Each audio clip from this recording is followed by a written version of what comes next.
Welcome to the meeting of the Conservation Commission for Wednesday, November 1st, 2023. The time is just after 5:30. As the recent amendments to the open meeting law allow, the Conservation Commission will hold meetings remotely. Adequate alternative access to the meetings is provided through the Zoom link. As usual, please continue to check the updated agendas and city calendar for updated Zoom link and call-in information. And we will start with a roll call of commissioners. Member Charpentier. Member Charpentier. Am I muted? Now you are. You're good now. You can hear me now? I'm here. You're good. Member Cook. Here. Member Gradwell. Here. You can't hear me? Yeah. Yep. Member Sargent. Here. Member Viteri. Here. Member Bella. Here. Member Jackson. Here.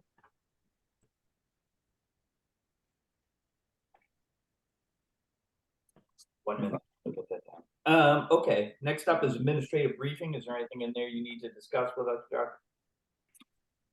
Nothing in particular, but as usual, we have several continuations, so I'll just go through those quickly in case folks are here on the meeting and waiting for a certain project. Okay. NOI 0282950 for 160 158R 154A Essex Avenue will continue to the meeting of November 15th. NOI 0282955 83 Dolliver Neck will also continue to the meeting of November 15th.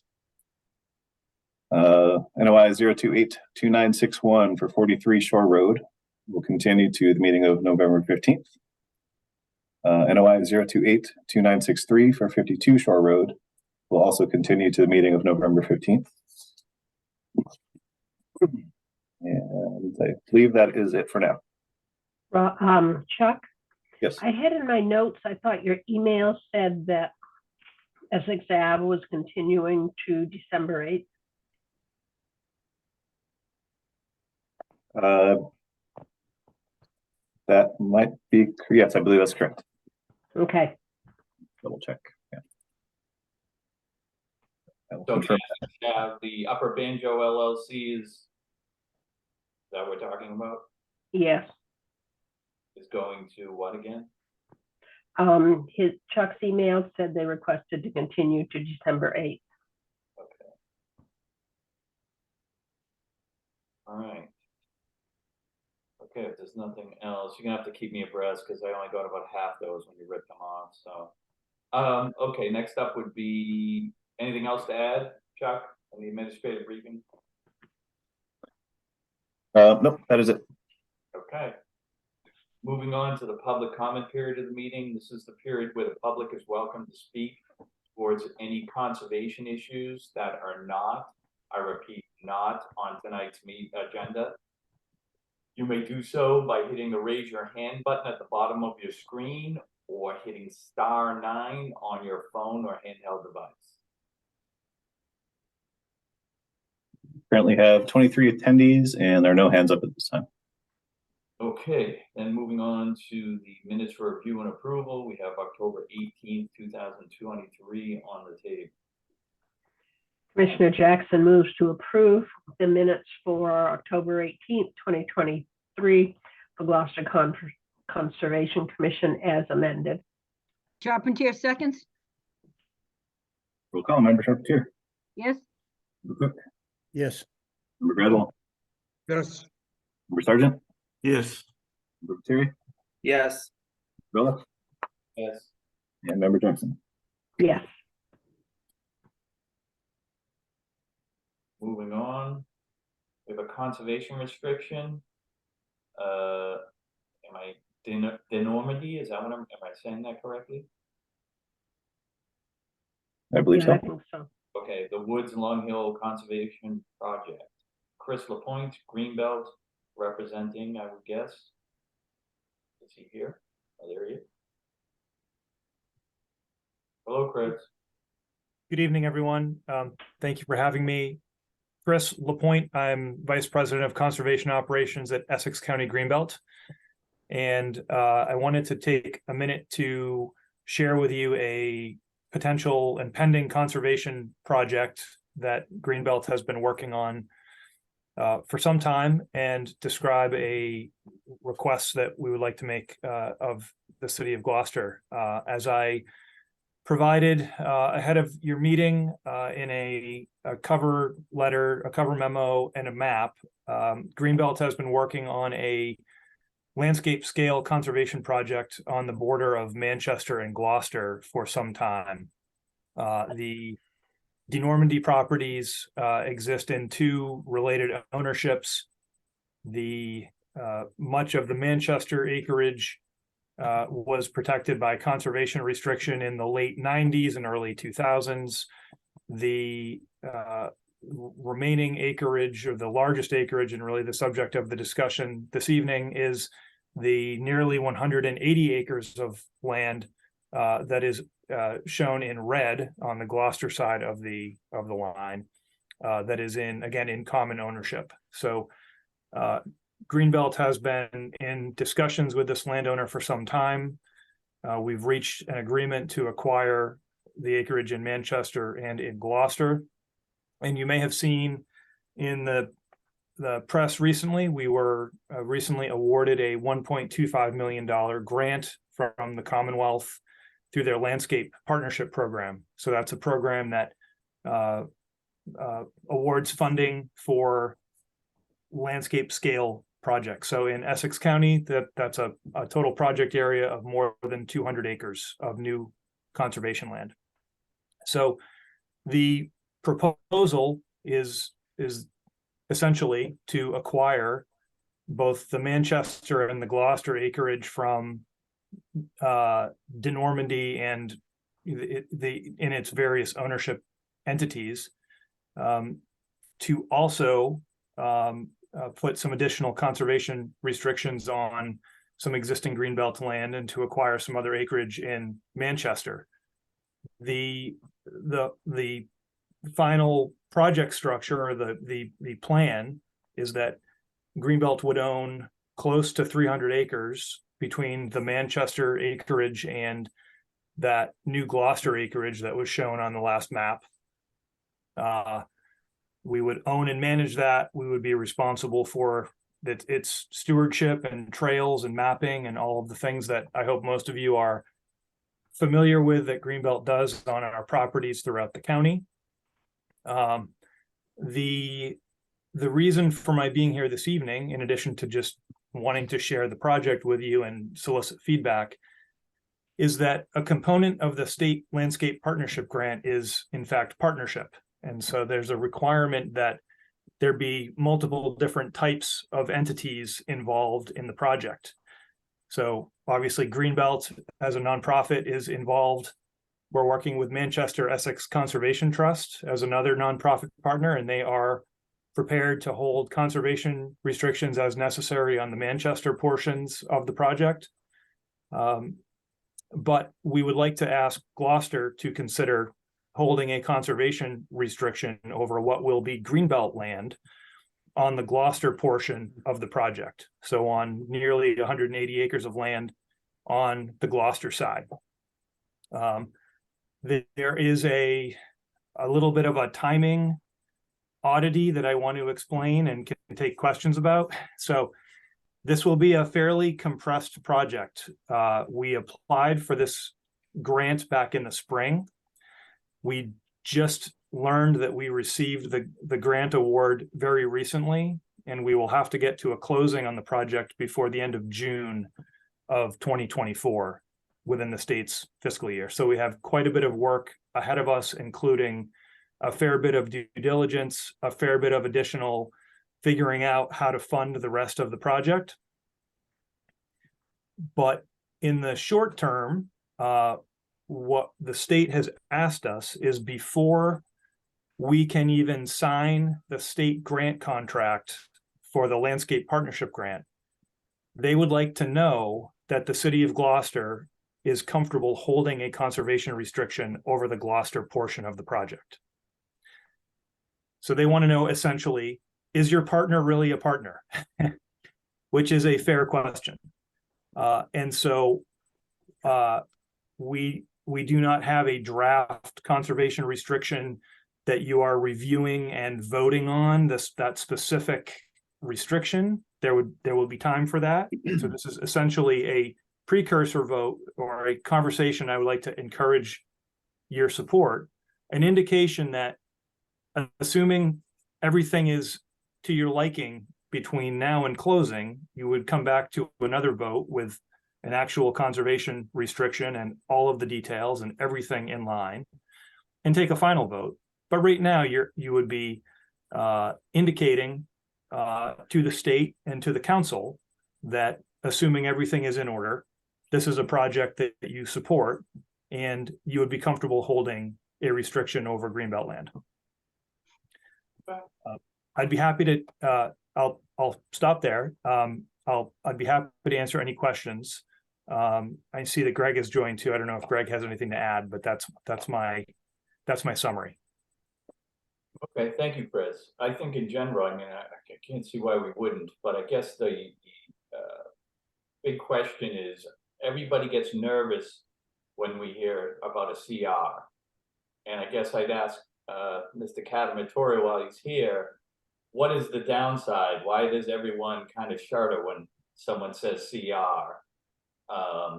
Is there any risk? I mean, I don't see any, but. No, I would actually say, Greg Cavatori, Planning Director. And just some background, I met with the landowner on this property almost a year to the day, where we kind of discussed different options and the potential for a conservation project. The administration supports this application, signed on and as a partner in the conservation land conservation partnership grant. I think actually by having a CR, the city actually has a stake in the property. You'd have a clear understanding of the activities that are permitted. And it's kind of a belt and suspenders for preserving that area, for the long term and perpetuity. So I think it's a good role to have. I think in the past there have been instances. It depends on who the fee owner is. If there were an instance where, for instance, there could be a homeowners association and the commission as a CR holder, I think that could be a little bit trickier because there may be a little bit more responsibility for the monitoring and maintenance of a CR. But with a partner like Greenbelt, this is what they do.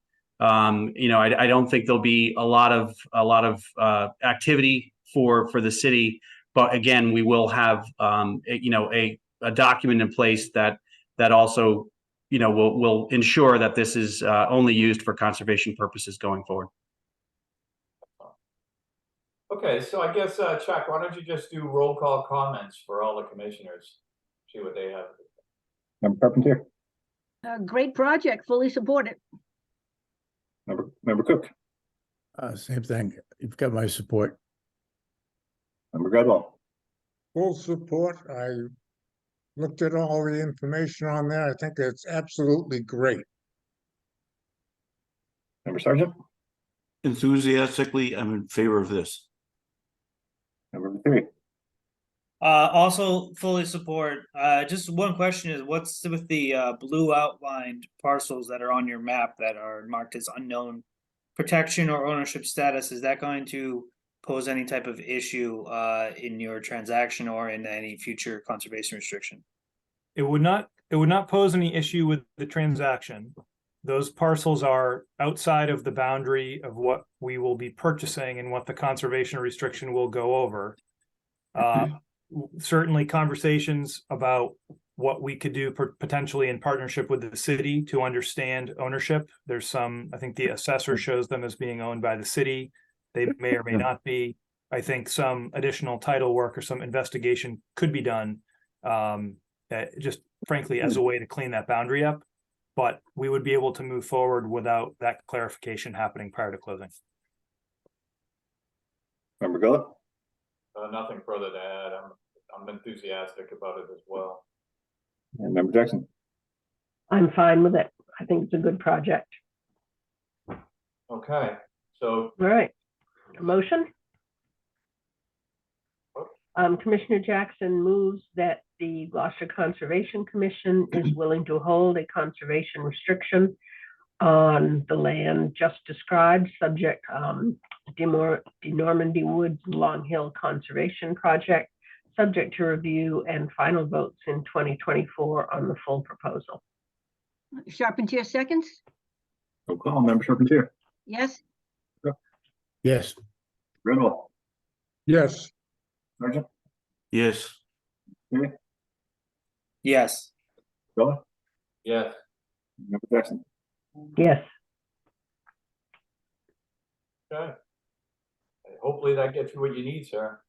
Thank you very much. I appreciate the partnership with the city as always. Have a great meeting. Thanks, and look forward to being back with the final details. Excellent, thanks, Greg. Have a good night. Good night. You too.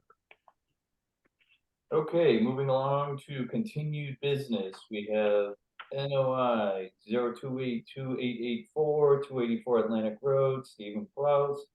Construction of a retaining wall, existing yard, and removal of a deteriorated fieldstone wall in coastal bank, coastal beach, and land subject to coastal storm flowage.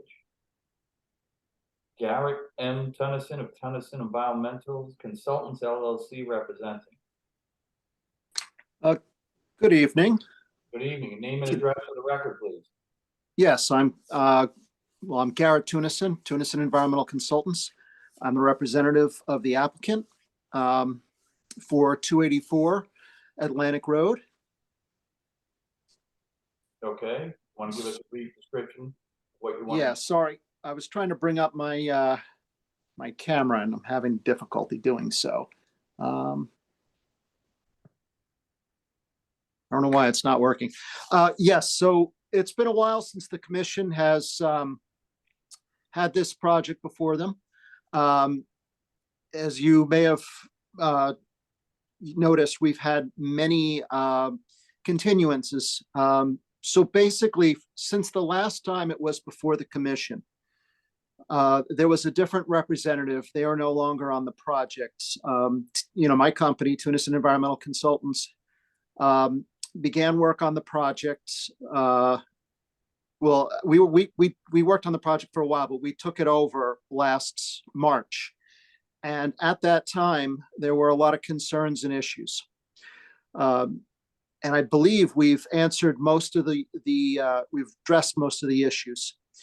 But basically at that time, this notice of intent was structured more for having a replacement seawall for the one that already exists. So the one that already exists was appears to be put in illegally. So that was the focus of the application, with some restoration, ecological restoration being performed down along, within the coastal resource areas. So since then, the client was hoping we could have a wall located on the property. So we looked at moving it landward towards the actual house. And what we identified was, even though DEP has the velocity zone marked down in the middle of the yard, when we looked at the FEMA's flood elevation for that velocity zone, it was actually up into the house. So the thought of having a wall as part of this project was at that time removed from our proposal. So the current proposal is more focused on, instead of the wall, we're not having a wall, it's focused on the coastal resource area restoration. So we have an existing seawall, as you can see on the plan. That is that area that's colored. It looks like a kind of straw yellowish color. So that wall will come out. And as far as our process to remove that wall, we will break it up in small sections, of course, anywhere from 4 to 6 feet in length, wrap chain around it and lift it up. And what we're going to do is place heavy duty tarps down. It'll be on the intertidal, rocky intertidal shore. So we'll put the tarps down so that we don't get any of the mortar, anything in that resource area. We'll break up that wall because it appears that the cobbles used are likely from that rocky intertidal shore. So once the mortar is completely removed, the rocks will be inspected, make sure that no mortar's on them. If we have to, we'll take a chisel and remove a little bit more of the mortar before the rocks are cleared to be placed in a pile.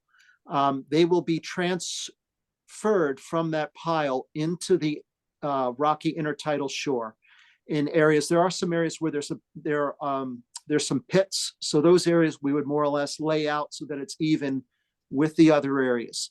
They're not going to be bunched up in any one location. They're just going to be placed a rock here, rock there. So it will not impact the rocky intertidal shore, as far as us just dumping them there. It'll be natural, and we want it to, blend in with the surrounding rocky intertidal shore. So that's what we're going to do with the rocks. As far as the actual area of the wall, we would excavate that area of the wall. And then for the majority of the wall, down past where you can see the access point to for the construction equipment to access the wall, up to that point and a little bit beyond, it would be right where the existing slope is located from the coastal bank or coastal dune down to the rocky intertidal shore. At that location, we will put in a sand crib so that, which would be wrapped. It's basically a rectangle or square.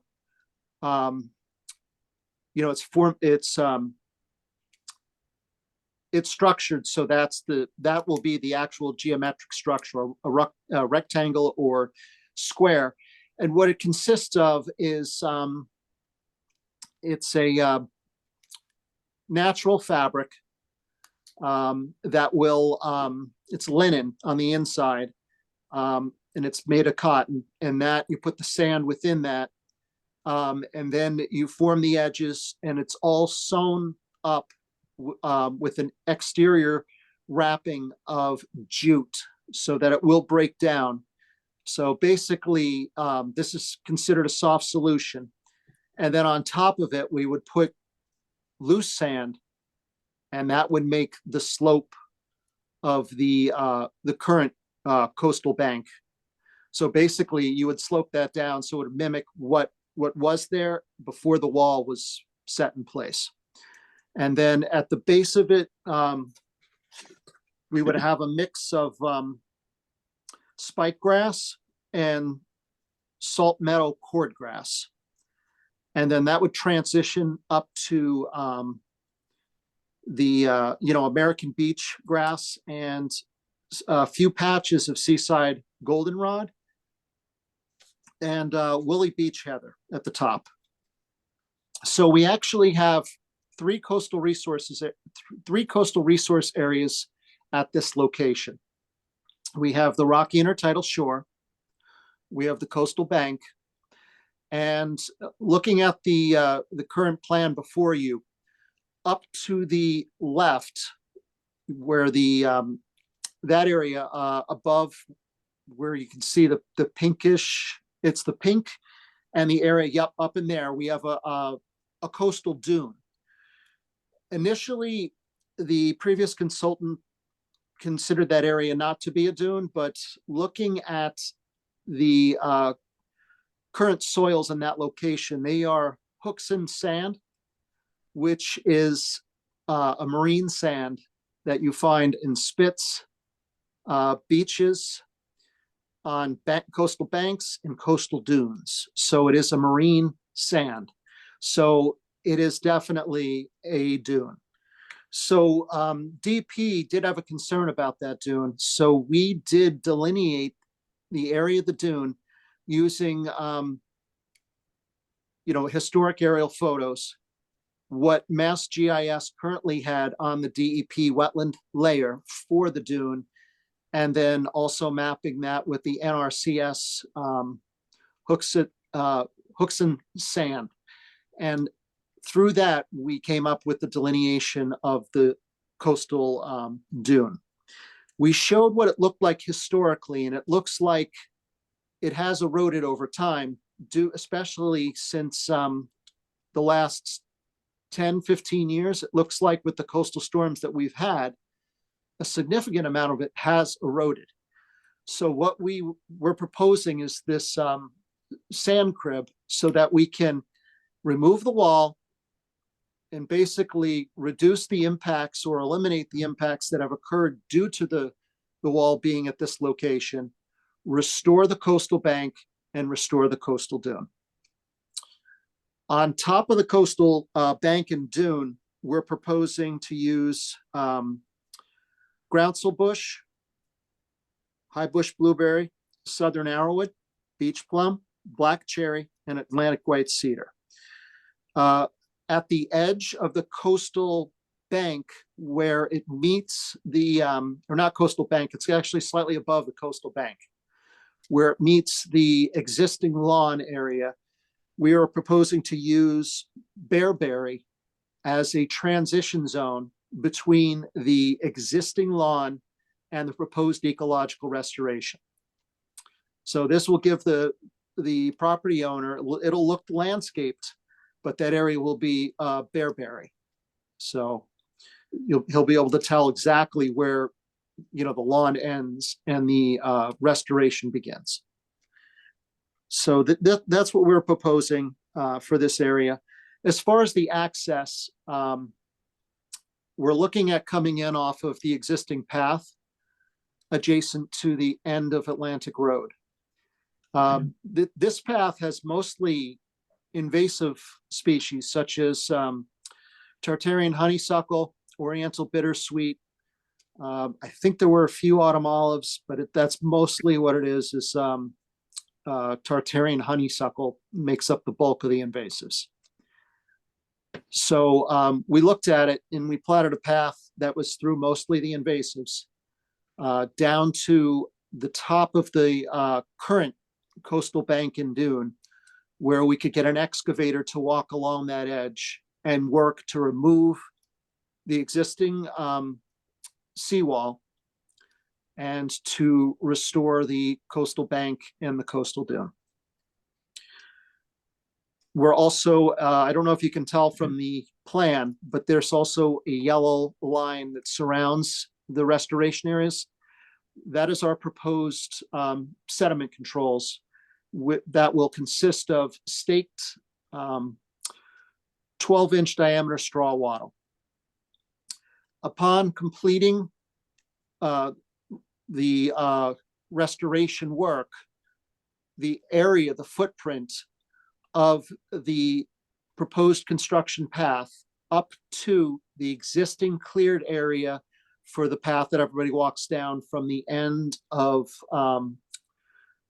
Atlantic Road, those areas will be restored with the native shrubs and also a salt tolerant grass mix that I've already, I've discussed all of the shrubs and we're going to use those native shrubs in that area, in trees. So it should be completely restored, and we should leave it in better condition than it currently is due to the invasives.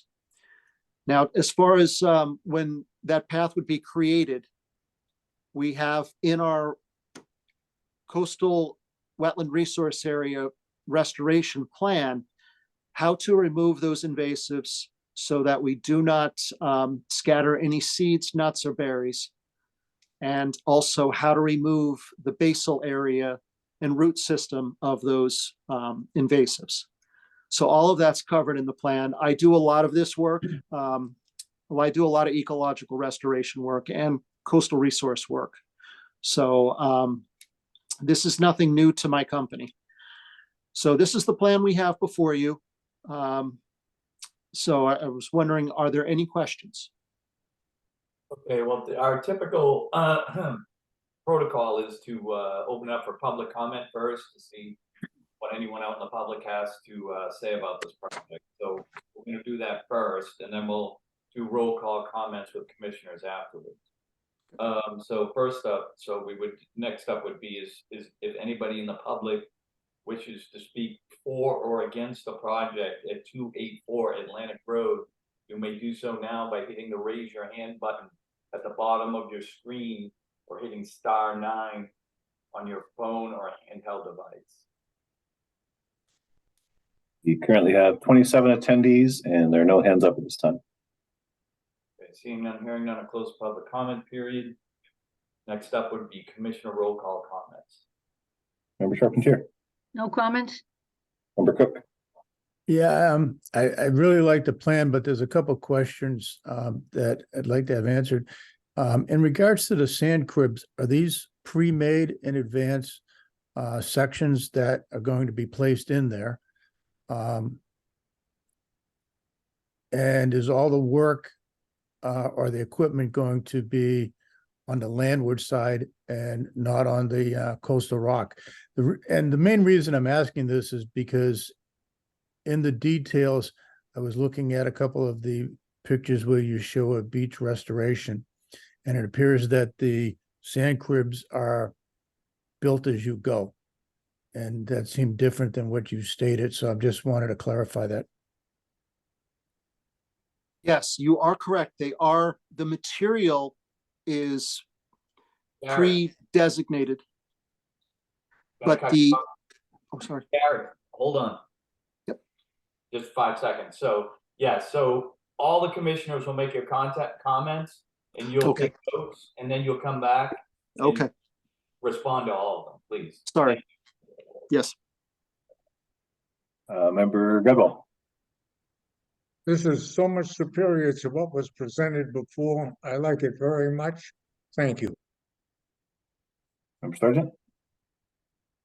You're muted. Thank you for a fresh look at this sensitive and troubled area.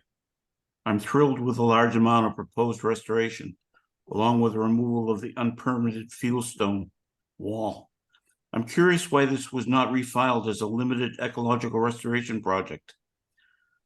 At any rate, I want to make sure that the grain in the sand crib is compatible with the surrounding coastal dunes sand grain. And I do have reluctance in utilizing a permanent filter fabric in a sediment producing coastal bank, especially given that there's a seriously threatened barrier beach downrift from this site. Suggest using a biodegradable filter fabric that would be stabilize the site until it became naturalized and would be preferable. And given this is primarily a restoration project, I would like there to be a 3 or 4 year monitoring period for the stated goal of 75% survival of restoration plantings. Thank you. Member Materi, I think this is a project that predates my time, so I'm abstaining. Member Gudwell, Yes, I'm happy to see this project come through this way. It looks very good. It looks, my only question would be is if he has any, Garrett has any track record of these projects and their success rate of a similar situation. That would be all I have for a question. and Member Jackson. I think it's a huge improvement over the initial plan, so I'm all for it. Okay, Chuck, anything to add? I don't have anything at this time. Okay. Okay, Mr. Tennyson, you can answer all those questions. That'd be great. yes, thank you. First, as far as the location of the machinery, yes, we want to try to get a excavator with a long enough boom so that we can chain that wall, lift it up, and then break it up. So yes, that's the plan. The commissioner is correct. Basically the material is pre-ordered. So it would be just the linen material and the jute mesh, all of that'll be pre-ordered. And then it's just placed, you dig out the wall, you square it off to the dimensions proposed on the engineered plans. You then place sand in the bottom, you shore up the sides of it as you're building it up, and then it's all tied together at the top with first the linen and then the jute mesh is then tied. So it has, the seams are all closed up on site. So that's how that's done. As far as the grain size, yes, we want to match the sand that's currently there. And the linen and jute are cotton, and it is jute. They do break down. It is not permanent. It's not supposed to be. It's only supposed to last long enough for the root system to become established, so that can help slow down the rate of erosion. This is not a hard solution, or it's not a solution that is going to be there real long term. It could wash out. There may be some management that's going to have to occur, and that we would have to come back before you for that. It is to ensure that sand is still being eroded and deposited into the ocean, so that it will basically function naturally as a coastal bank or dune should. That's the whole purpose of the restoration. So I think, what was the other question? As far as our experience, yes, I have done these before. We did the pictures you saw was one from Sagamore Beach. We have done several of those down in that location, and I've done them also down in Wareham, down in that area. So we've done several of these. I've usually coupled with, I'm hired through an engineering firm to do the work, and they're the ones that they typically take the pictures. These ones, I took the photos. They usually do a lot of that with me, and I just assist them. It's typically the way I work. But this project wouldn't be any different than what we've done on those other sites. So you say success so far over a 10 or 20-year period has been 50%, 100%? I've been doing most of these since about 2014 and on. So as far as the coastal restorations, I have a long history. We're going back 25 years for wetlands and ecological restorations. So, but since 2014, I've been doing the coastal restorations. May I follow up? On your 3.6 coastal restoration narrative, it states filter fabric is placed against the landward side under the bottom of the sand crib. Are you going to use filter fabric there? And if so, I don't believe I would like, permanent filter fabric. We can probably use a different material there. Yes. The reason why it's usually the engineers typically like the filter fabric so that there isn't stuff coming through from the other direction, at least while it's getting established. As far as water, not water, but I don't think the structure holds as well without it. Here, I think we probably could forego that. It's not as high as the ones in which we've used it elsewhere. So we're not cutting down. It's not a drop of 12 feet. It's a drop of 4 feet. So yeah, we could probably forego that, so we can eliminate that. I think. I don't think that's going to be an issue with the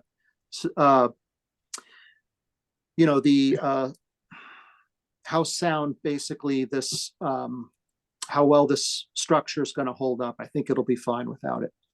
Thank you for that. And would you also be agreeable to a 3 or 4 year monitoring period for the stated goal of 75% survival? Yes. Yeah, I think that's pretty standard and typical. That's usually what we do. Thank you. And could I have a follow-up on that? I think somewhere you mentioned that you were going to provide monitoring reports of the plants, the vegetation. Could we have copies of those? Yes, they would go directly to you and also to Okay. DEP. Excellent. That's Okay. expanded. Great, thank you. You're welcome. I believe Member Cook had the question about the equipment, if it'd be landward of the bank or if it'd be down within the resource area. Yes, it would be landward. That's the reason for having that area on top of the existing coastal bank, just above it and the edge of the coastal dune. so that we could run, we would have to trim some of that vegetation. There's a couple of natural black cherries. I don't know if they're going to have to be removed or not. We're going to try to avoid them. So we could go around those and stay on top of the edge and work down below, removing the wall and excavating the area for the sand crib and then putting the sand back in. We do not want to go into the rocky, intertidal shore. We want to stay out of that area and the other resource areas. We do not want to go down below. Okay. Anything else, commissioners? Chuck, anything else to add? Nope. Okay, looks like a good project to me. Let's, guess we're gonna move. Okay, Commissioner Jackson moves to close the public hearing for NOI 0282884 at 284 Atlantic Road. Charpentier seconds? Roll call, Member Charpentier. Yes. Yes. Member Gradwell. yes, Sergeant. yes, Member Terry. Abstain. Member Bell. Yes. And Member Jackson. Yes. Commissioner Jackson moves to approve NOI 0282884 at 284 Atlantic Road with the aforementioned conditions. Charpentier seconds? Roll call, Member Charpentier. Yes. Member Cook. Yes. Member Gradwell. yes, Member Sergeant. yes, Member Gullah. Yes. Member Jackson. Yes. All right, sir, you're all set. Thank you very much. Have a good evening. You too. Thank you. That's a nice project. Thank you. Okay, next up is NOI 0282950 160 158R 154A Essex Avenue, Upper Banjo LLC, construction of a road, utilities, drainage, and dam reconstruction, installation of a dock, float and buffer zone, the BVW, and land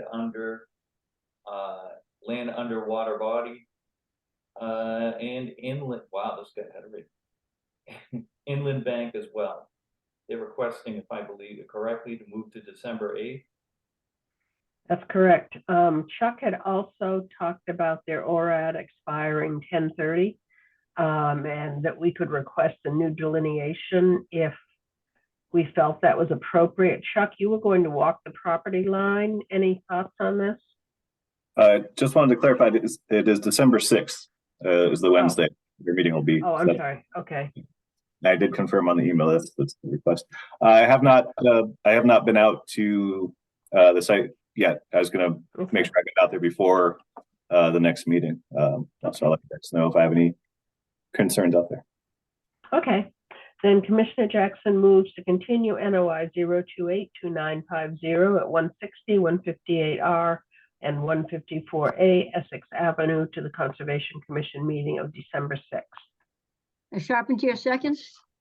Roll call, Member Charpentier. Yes. Member Cook. Yes. Member Gradwell. yes, Member Sergeant. yes, Member Terry. Yes. Member Bella. Yes. And Member Jackson. Yes. Okay. Next up, we have notice of intent 0282850 740R Washington Street, Paul Hadley.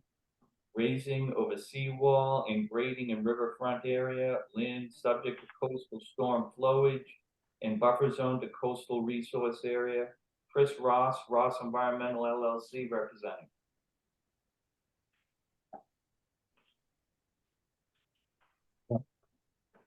Let me look for Chris here.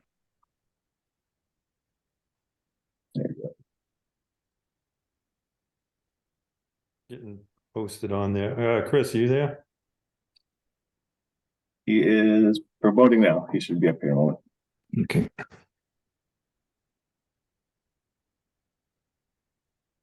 Chris, can you hear us?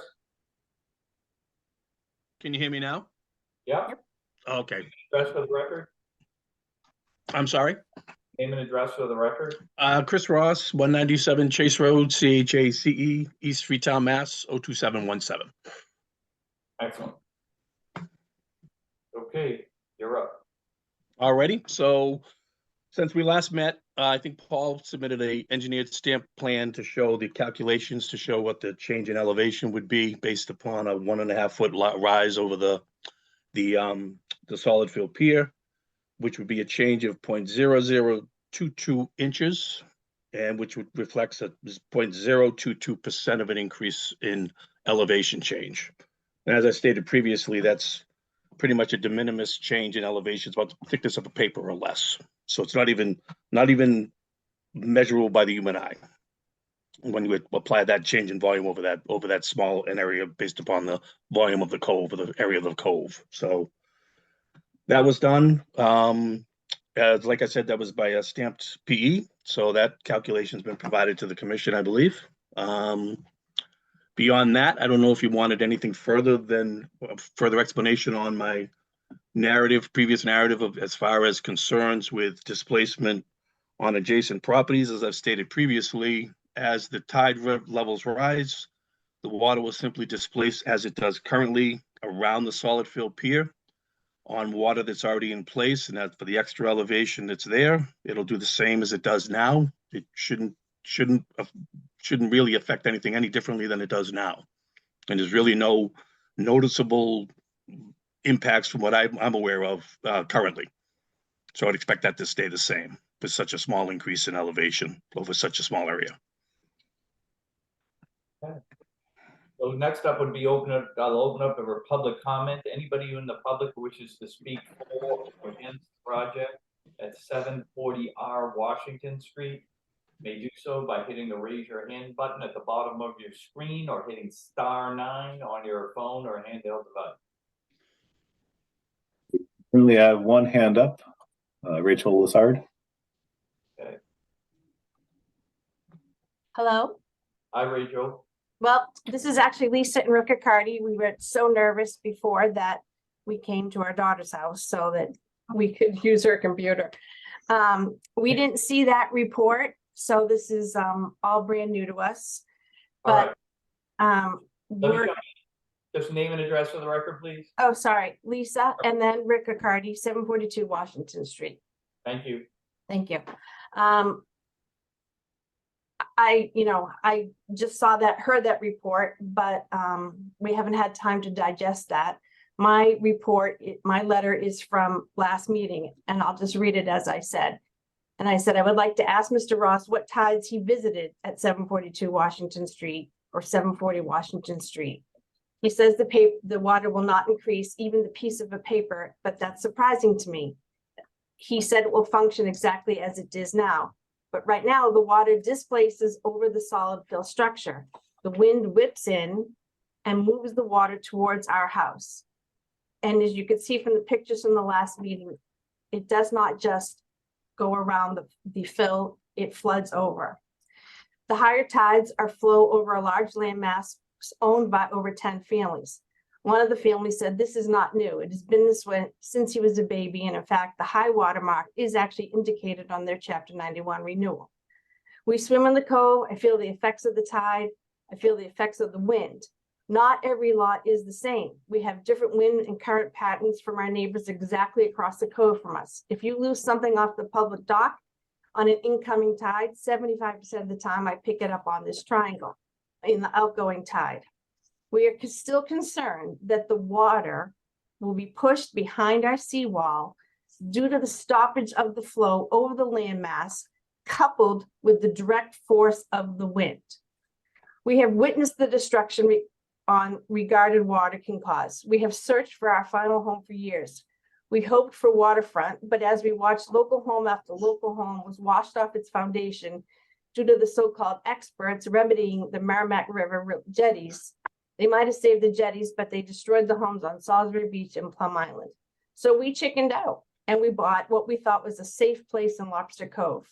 Our first issue here was the DEP in negotiations said that we did not have a Chapter 91 license. DEP in Gloucester claimed it was impossible that this house was missed in the amnesty program in 1996. Lo and behold, it was. So we went about obtaining and modifying this permit. I just spent the past 2 weeks reviewing the 180 emails sent over the last 2 years, those 2 years obtaining these permits. And I'm happy to share any of these emails with you. We met with conservation agent Ken Whitaker, Bill Manuel, our wetlands engineer, our environmental engineers, many DEP agents, the Shellfish Warden, the Harbor Master, representatives from the Division of Mass Fisheries, the Gloucester City engineer. We met with Adrian and verified that each plant was a native species in order to obtain our certificate of compliance.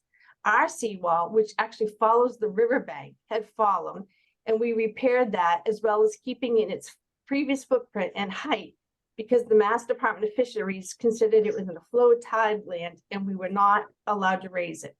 Whether we wanted to or not, we were educated regarding the flow of coastal waters, the effect of the riverbank, the riverbed, and what these agencies felt we could and could not do as to protect the natural flow of water and the protection of the eco-habitat that lives here.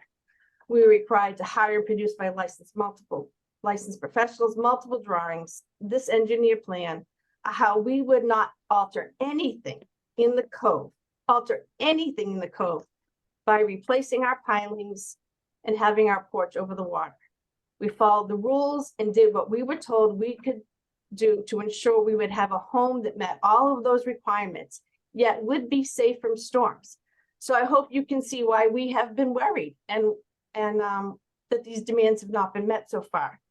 The last thing I wanted to say is that, Paul, we mentioned the puddling from last year's installation of the water line because it actually does affect us. When it rains or floods over, the mud that is created washes right into the cove in front of my house. It causes a mess. If you notice, the other plots of land have crushed rock and it absorbs the excess water. Actually, what I would like is to invite the commissioners to come do a site visit and observe the area that we are concerned about between our two houses. That's me. Now you get to talk to Rick. Good evening. You're up. Go ahead. Again, we did not have a chance to look at the report that was given, so I'm just going to read what I have. First, I would like to correct a couple of Mr. Hadley's comments from the past. He does not own the entire wharf. I would like to applaud Mr. Viteri for pointing that out in the last meeting. His own portion of the entire wharf is barely 40%. Why he and Mr. Roth continue to say he owns the entire wharf is false and baffling. 6 or 7 years ago, Mr. Hadley replaced his back deck. He then told the Conservation Committee that he would not have any excavation equipment on his property. It would be hand dug. We have pictures of excavation equipment in the very area he said he would not use them. He later installed the underwater line that's been mentioned on his wharf without contacting conservation. He stated he wants to work with the city of Gloucester. I think his actions speak otherwise. He has bypassed this committee or offered misleading information time after time after time. We are very concerned he will not follow any rules if this is going forward. Okay, that being said, let's get back to what matters. The resource and the effect of that resource on abutting neighbors. I am not a wetlands engineer, and I'm learning as I go, but I would like to talk about compensatory storage. FEMA handbook. The FEMA NFIP floodway standard 44 CFR 60.3 restricts new development from obstructing the flow of water and increasing flood heights. When fill or buildings are placed in the flood fringe, the flood storage areas are lost. And flood heights will go up because there is less room for the flood waters. This is particularly important in smaller watersheds, such as Lobster Cove, which respond quicker to changes in the topography. This is word for word from the FEMA website, except for the Lobster Cove part. Mr. Ross might argue that the intent is for new construction projects. I argue that the raising of a public wharf is a new construction project by installing enormous granite blocks with filter fiber and tons of fill. Either way, intent really does come into play. These are the exact words from the FEMA website. Again, we haven't seen his report, but in the past 2 meetings, Mr. Ross argued infinitesimal. He stated the water displaced is infinitesimal in percentage to the Atlantic Ocean, and this is why it is exempt. We are in Lobster Cove, which is off of the Annisquam River, which is fed by the Atlantic Ocean. We are in a small contained cove. We are half a mile from the Atlantic Ocean. According to his reasoning, Mr. Hadley could build a wharf 20 feet high and add fill because the water displaces infinitesimal percentage-wise to the Atlantic Ocean. The whole argument is based on infinitesimal, which means nothing. He has been asked by, I'm not going to read this because it says he has been asked by this committee to provide any documentation to support the argument. It appears that he has, but we haven't had a chance to look at it. As I have stated in the past meetings, no one knows more about the water flowing and changing and rising tides at 742 Washington Street than my wife and I. I wonder if Mr. Ross has even been there. Let's be honest. His testimony is paid for by Mr. Hadley. Of course, he's going to say what Mr. Hadley wants. That being said, I think his testimony is biased, and I would welcome an independent third-party assessment. I also would like a site visit so I can explain and point out how Mr. Hadley's raising of his parking wall will destroy my seawall and foundation, and also how raising the wall on the other side will flood out his neighbors there, as Mr. Viteri pointed out in the last meeting. Mr. Ross stated that I only calculated gallonage that would affect my property. Well, of course, that's the only thing that I'm concerned about right here. We are in a contained and finite area. Water displaced by raising the wall will not be dispersed into the Atlantic Ocean, which is a half a mile away. It will be forced into my seawall, behind my seawall, and at my foundation on tide after tide after tide. We had to pay for a drainage permit while building our house. John Judd did the work, and the permit was issued by Gloucester City Engineer Ryan Markey. In item 5, it states that the city specifically notes that the focus of the city's review revolved around the design and construction goals of limiting impacts from storm water runoff to abutting properties. So we are prohibited by the city from causing any damage to abutting properties. Yet, if this is allowed to go forward, that is exactly what will be happening to us. The city was worried about storm surges 5 years ago, and by adding tens of thousands of gallons of water to the storm surge, by raising the parking wall and eliminating flood storage on his wharf, this puts us in even more jeopardy. We went through the DEP process for the building of our home. We were lucky to have an outstanding wetlands engineer in Bill Manuel. He was precise, accurate, and professional. We were required to submit multiple drawings during our process. We were required to provide solutions during the building process backed up by scientific facts. I witnessed an experienced, skillful expert satisfy every demand asked by DEP time and time again. Mr. Ross's presentation has been confusing at times. He talked briefly about Beverly until Mrs. Jackson pointed out to him that the project was in Gloucester. He also stated that the wall was 3 feet high, and then later he stated that it was 2 feet high. I understand mistakes can be made, but this is too important not to be precise. Mr. Cook had questions about the vagueness of the drawings. And now I am in clear. The drawings must be much more professional and precise. There should be no questions about how high the wall goes or how long the wall is. As my mentor at the fire department told me about report writing, if it isn't written down, it didn't happen. Every block on that wall should be drawn, otherwise it is subject to interpretation. Mr. Ross, well, I mean, again, I can't talk about Mr. Ross's calculations because I haven't seen his report. The only other thing I can say is they didn't prove negative determination. The drawings are confusing and vague. And in closing, the Magnolia project was not allowed to raise the walls, as Mr. Cook pointed out. We were not allowed to raise our walls. How can they be allowed to raise theirs? This is our home. We will fight to protect it. As Mr. Viteri stated at the end of the last meeting with regard to stormwater damage, this committee does have the authority and is well within your jurisdiction to prevent this disaster from happening. I thank you for listening to me. And again, thank you. Okay. Next up would be is there anyone else in the public who wishes to speak for or against the project at 740 R, right, Washington Street? Anyone else, Joe? You're muted. You're muted.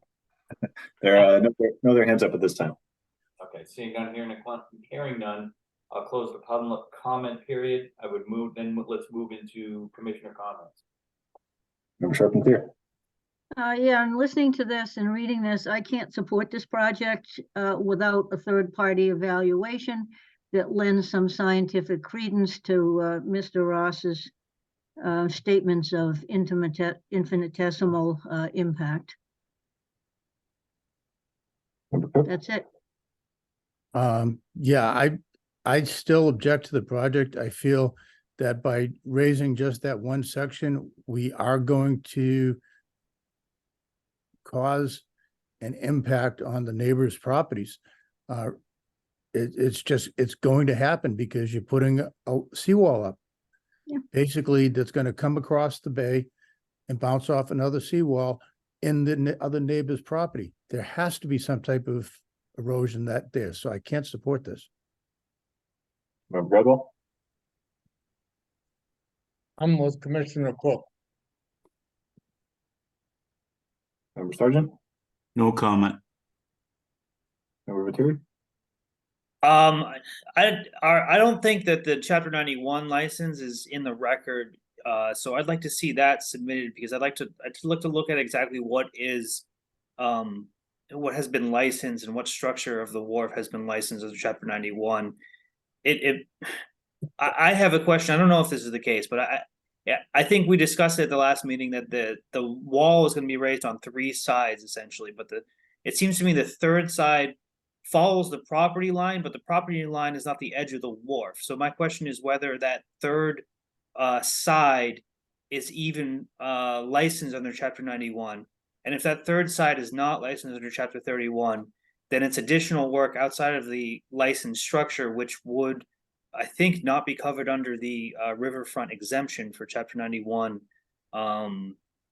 structures, licensed structures. So I think we would have to still consider that for the riverfront impacts.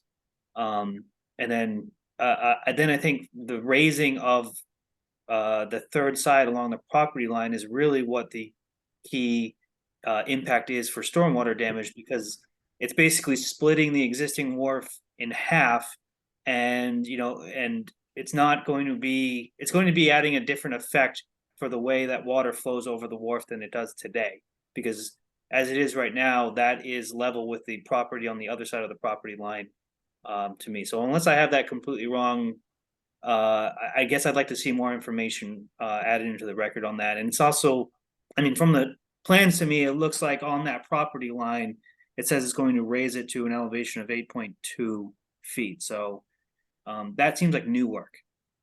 Those are my comments. Member Gola. Yeah, I have similar comments, but again, I feel like honestly I might have to abstain because it seems over my head. But I look back at the previous project we had a little while ago tonight.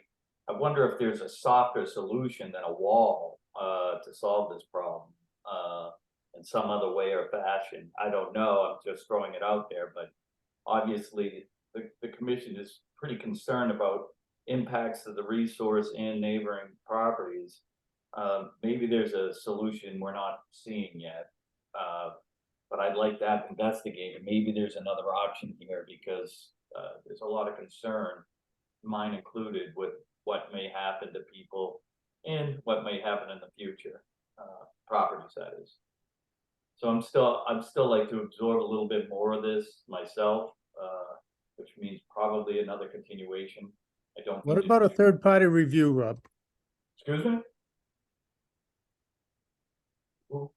What, Bill? What about having a third-party review? I think that's a good idea. I think we should put it to the applicant if they're open to it. Obviously, there's some work that would be done and there's financial impact. But Mr. Ross, I'm sure you're familiar with third-party review. Maybe you would like to talk to your client about that, to have a third party come in and basically either, alleviate our concerns or, come up with a better solution to solve the problem. But I'm done. I think there's other people who should talk. Member Jackson. In addition to the preceding comments, I'd like to clarify the ownership situation. And I'd like to hear from you, Chuck, to see if you can add any clarity to our muddled thinking. I guess the question of compensatory storage is not something that is required for coastal. That is something for inland water resources. So the applicant is correct that would not apply to this structure as a coastal resource.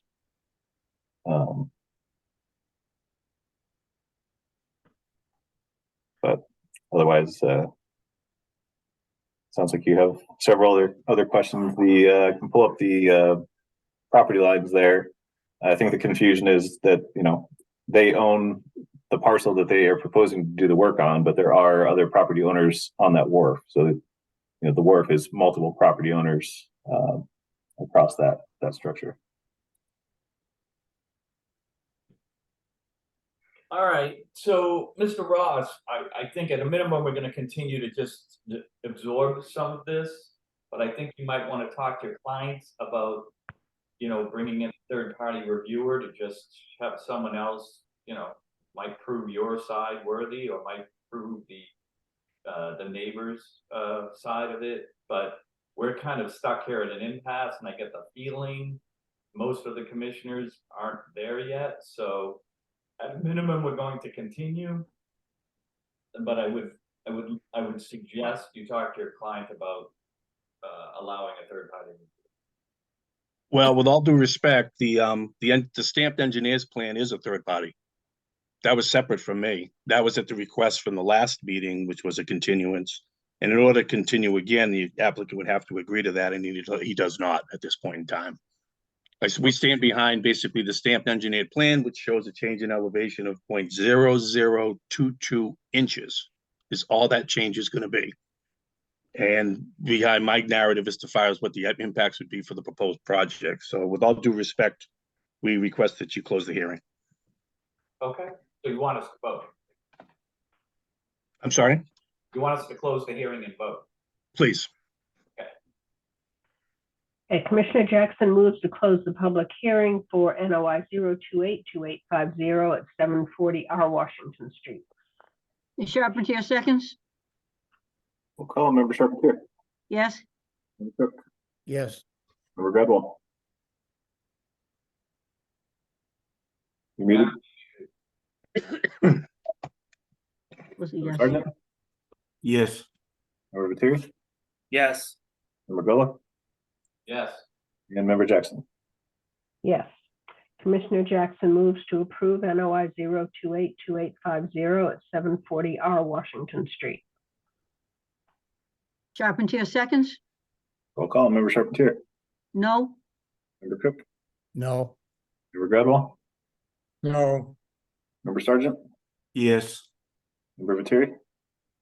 No, because I think more information needs to be provided. I'm going to abstain. I feel I don't have enough information right now. And Member Jackson? Yes. Okay, the vote is denied because you do not have a majority of yes votes.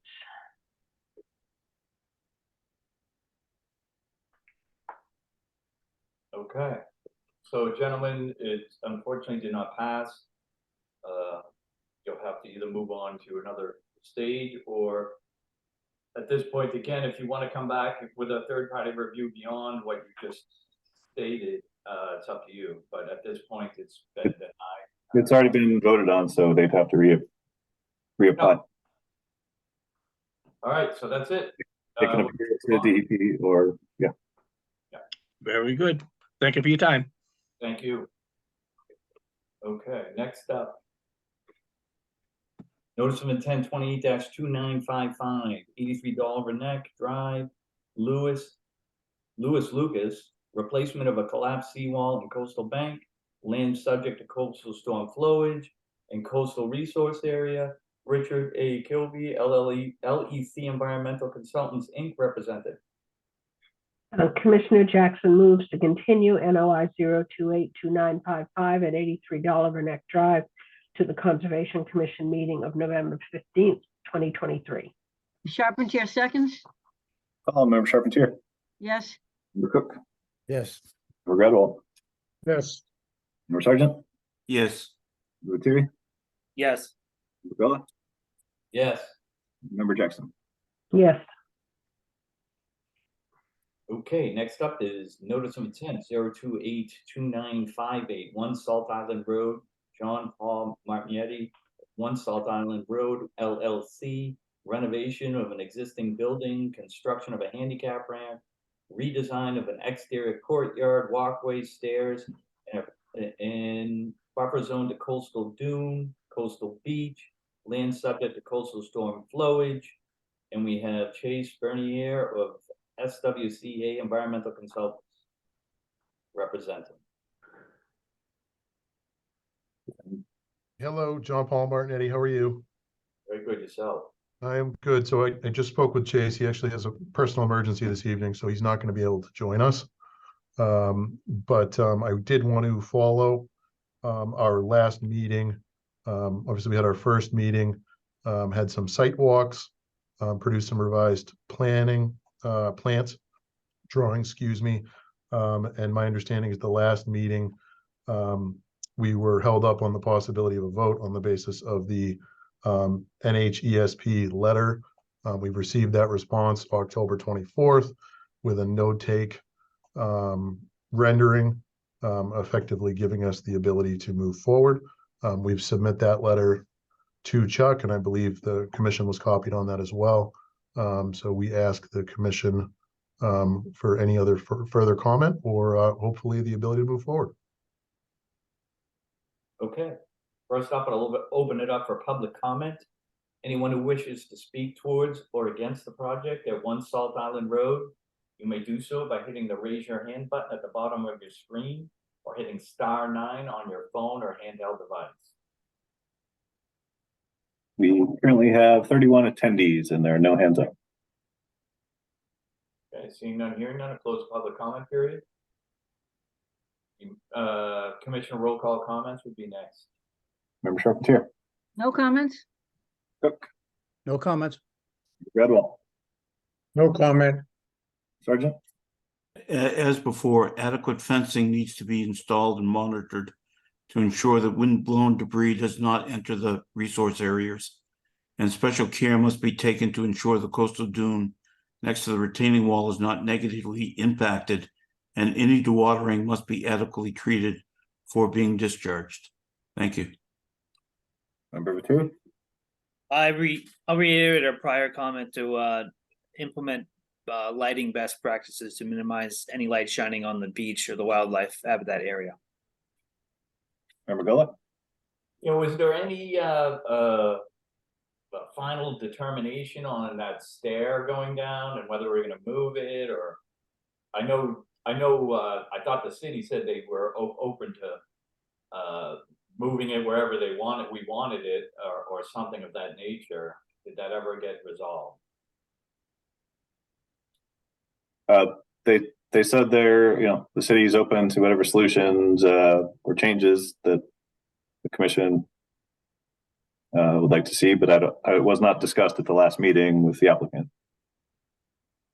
I thought it was briefly, but I could have been. But that's fine. So that's my question to the applicant when we get down with roll call comment. And Member Jackson? no comment. Okay, sir.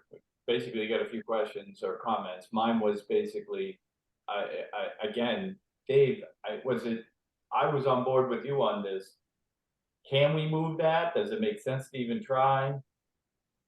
Are we just going to cause more harm by moving that stair? Well, I can't tell. Mr. Martignetti, if you'd like to comment on that. Yeah, we had discussed it on the site walk. It is on public property, so it wouldn't really be something we would have the ability to get involved with. All right, I guess that's it then. Anything else, Chuck, you want to add to this? I think from the last meeting, we were just waiting on the natural heritage comments, and they did not have any conditions. Okay. Anything else, Commissioner? Hey, Joe? Okay, Commissioner Jackson moves to close the public hearing for NOI 028-2958 at 1 Salt Island Road. Charpentier seconds? Call member Charpentier, Yes? member Cook, Yes. member Gradwell, yes, member Sergeant, yes, member Terry, Yes. Bella, Yes. member Jackson. Yes. Commissioner Jackson moves to approve NOI 028-2958 at 1 Salt Island Road with the previously discussed conditions. Charpentier seconds? Call member Charpentier, Yes? Yes. member Gradwell, yes, Sergeant, yes, member Terry, Yes. member Bella, Yes. member Jackson. Yes, Wonderful. Thank you very much. good luck. Thank you. Bye-bye. Bye-bye. So I'm a little, are we on to Dollar's Neck? Is that right? Dolliver's Neck was continued to November 15th. Then we did Salt Island Road. We're now under 43 Shore Road, who was also requested to continue. Okay. So we want to move that, or is it already, was it? I'll move it. Commissioner Jackson moves to continue NOI 0282961 at 43 Shore Road, Ronald Norden, for construction of a replacement septic system, paved driveway, and hardscape and land subject to coastal storm flowage and buffer zone to coastal resource area, represented by Daniel Ottenheimer at Mill River Consulting, to the Conservation Commission meeting of November 15th, 2023. Charpentier seconds? Call member Charpentier, Yes? member Cook, Yes. member Gradwell, yes, Sergeant, yes, Terry, Yes. member Gullah, Yes. member Jackson. Yes. Okay. New business, RDA 1773436 Washington Street, Cody Atten, for removal of vegetation, installation of natural playground and path and riverfront and buffer zone to coastal resource area. Cody Atten representing. I know he's been battling something. I don't see Cody here. I don't know if anybody else is here to represent the project. Please raise your hand. Don't see any hands up, so And you've had no response to your emails, Chuck? I have not.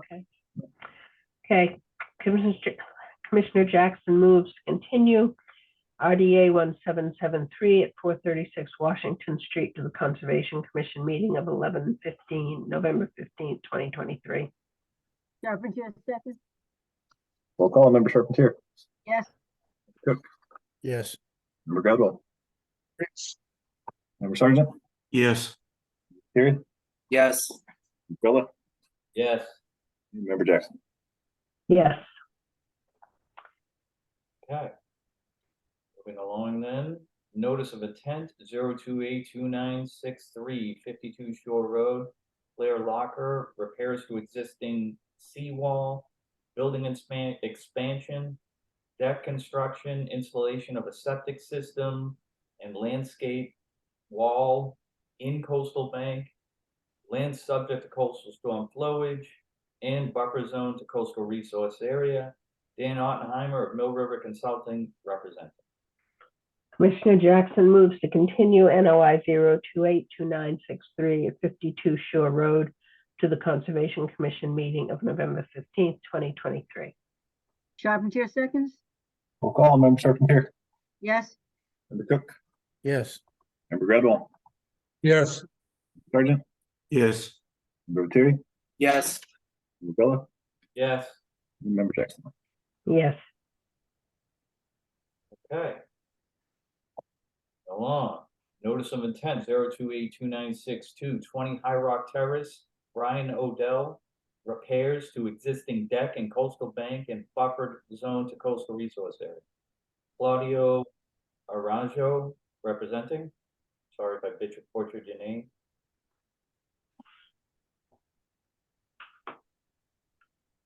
Not seeing Claudio or Brian on the list here. Let's see. Oh, there we go.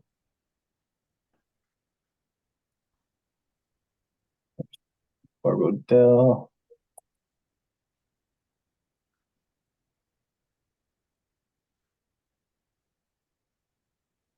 Hello, can you hear us?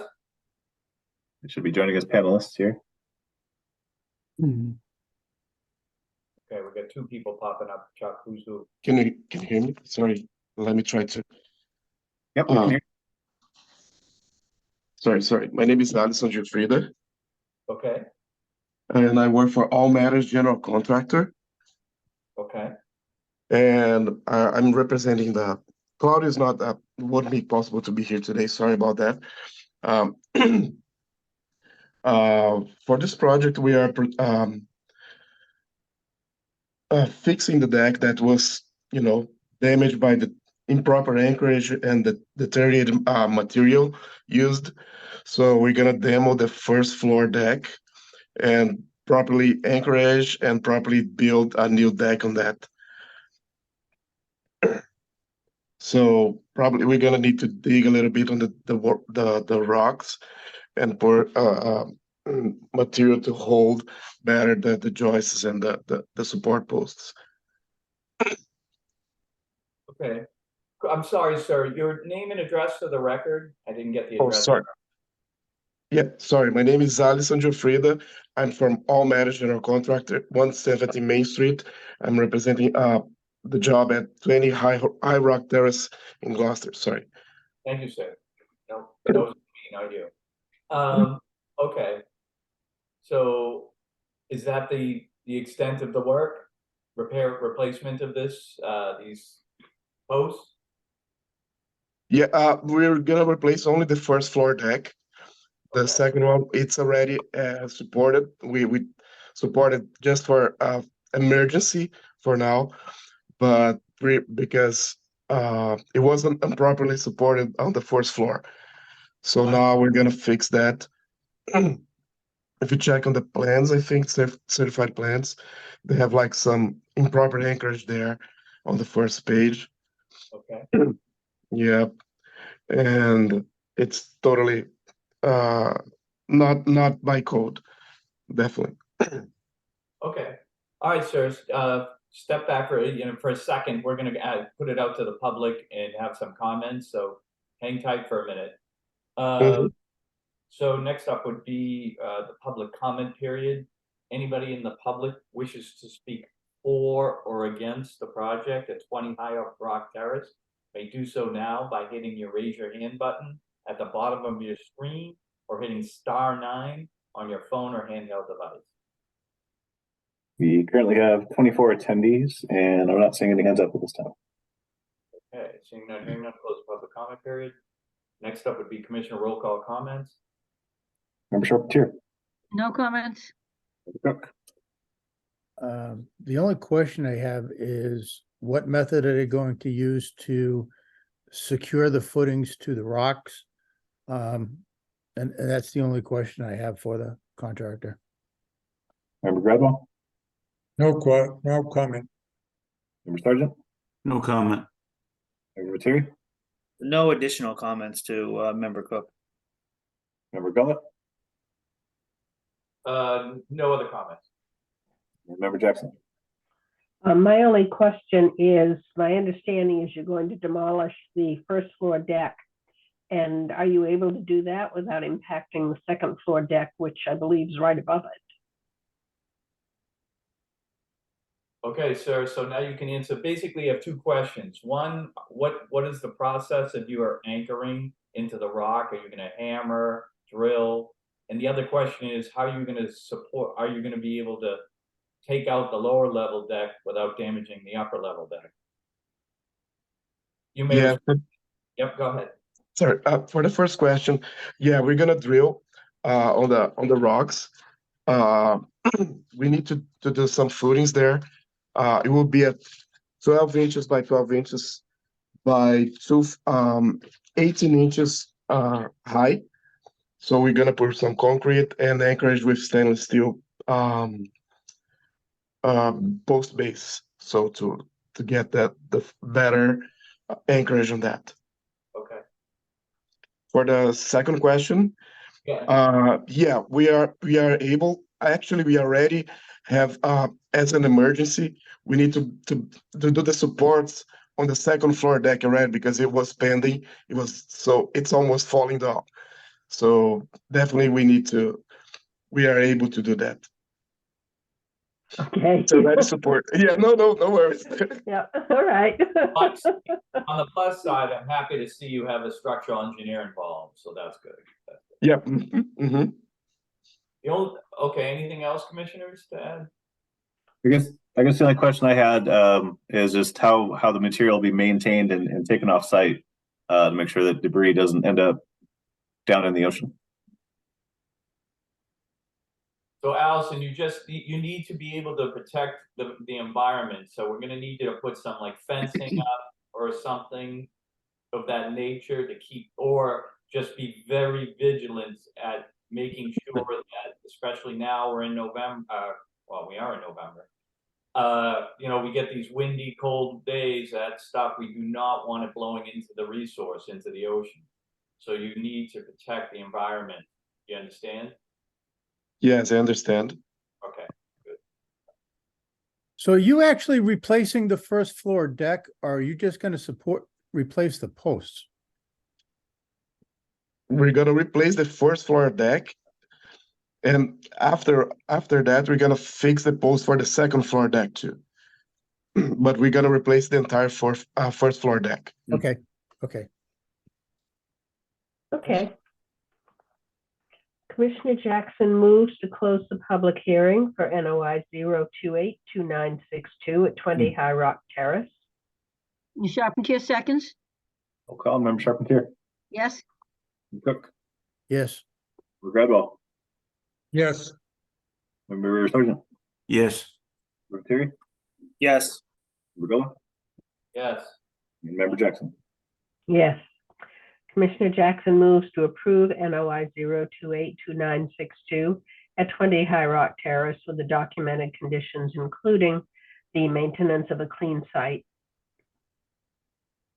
Charpentier seconds, I'll call Member Charpentier. yes? Yes. Member Gradwell. Yes. Member Sargent. Yes. Member Terry. Yes. Gola. Yes. Member Jackson. Yes. You're all set, sir. Thank you so much. All right, good luck. Thank you. Good luck. Thank you. Next up, we have notice of intent 0282968 22 Raven Lane, Lori Watson and Sue Dolan, Hawthorne Point Condo Association, repairs to an existing retaining wall in buffer zone to coastal resource area and land subject to coastal storm flowage. Lori Watson and Sue Dolan representing.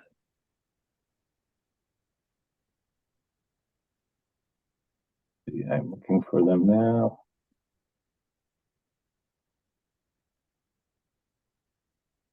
There we go.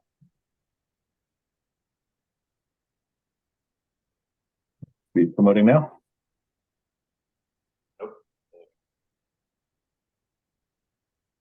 Susan, Laurie.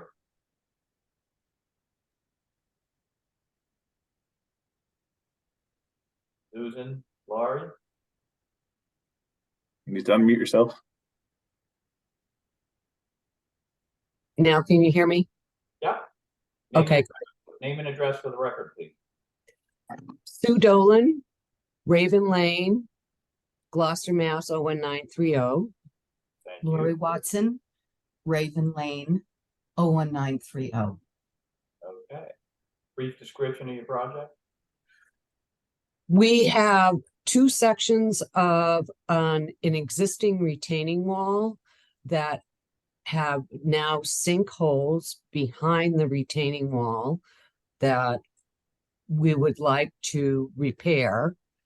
Both sections together total 134 linear square feet and a total of one section is 16 linear feet and the other section is 26 linear feet. The depth of the wall at the greatest section of each section is 3.5 feet. As you can see in this section, there are small round stones that have been used that we had Aaron Bennett, engineer on the prior restoration of a seawall that collapsed in 2018, consulted with us on this, is to take out the smaller stones, and you can see the section to the left is a section of wall that uses rectangular, larger stone, Mortared. that are mortared. So we would like to take out, initially, we were just gonna, he recommended to trench behind the wall. And he submitted a report that's part of the project file that would go back 3 to 4 feet and go down a foot or two, line with filter fabric, a G. I don't know. It's in his report, with every 6 inches lined with that filter fabric.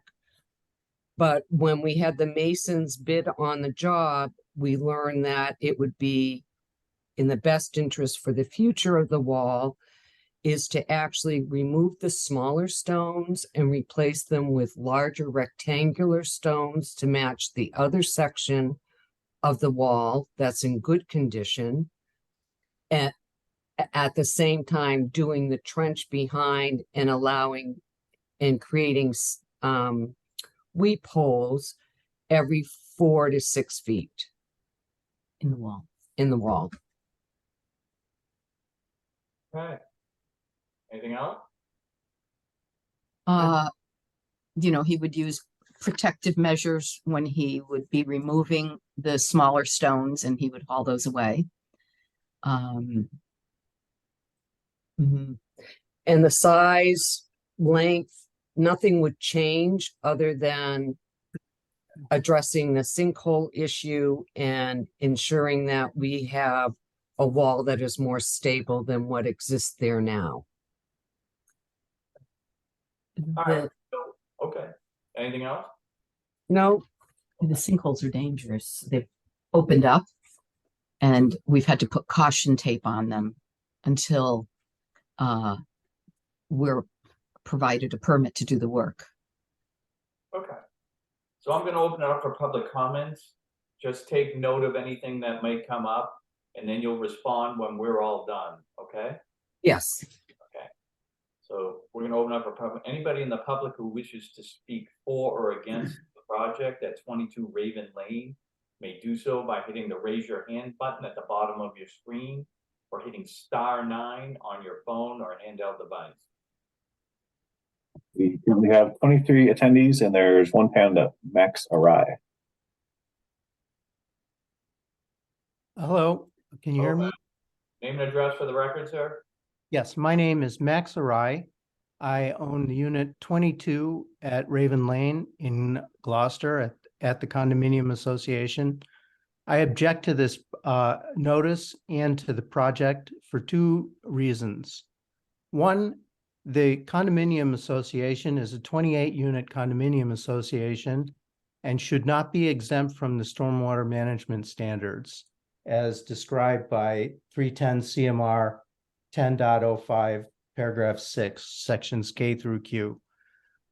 It's a 28-unit condominium. I don't believe it's eligible for any exemption to the stormwater management.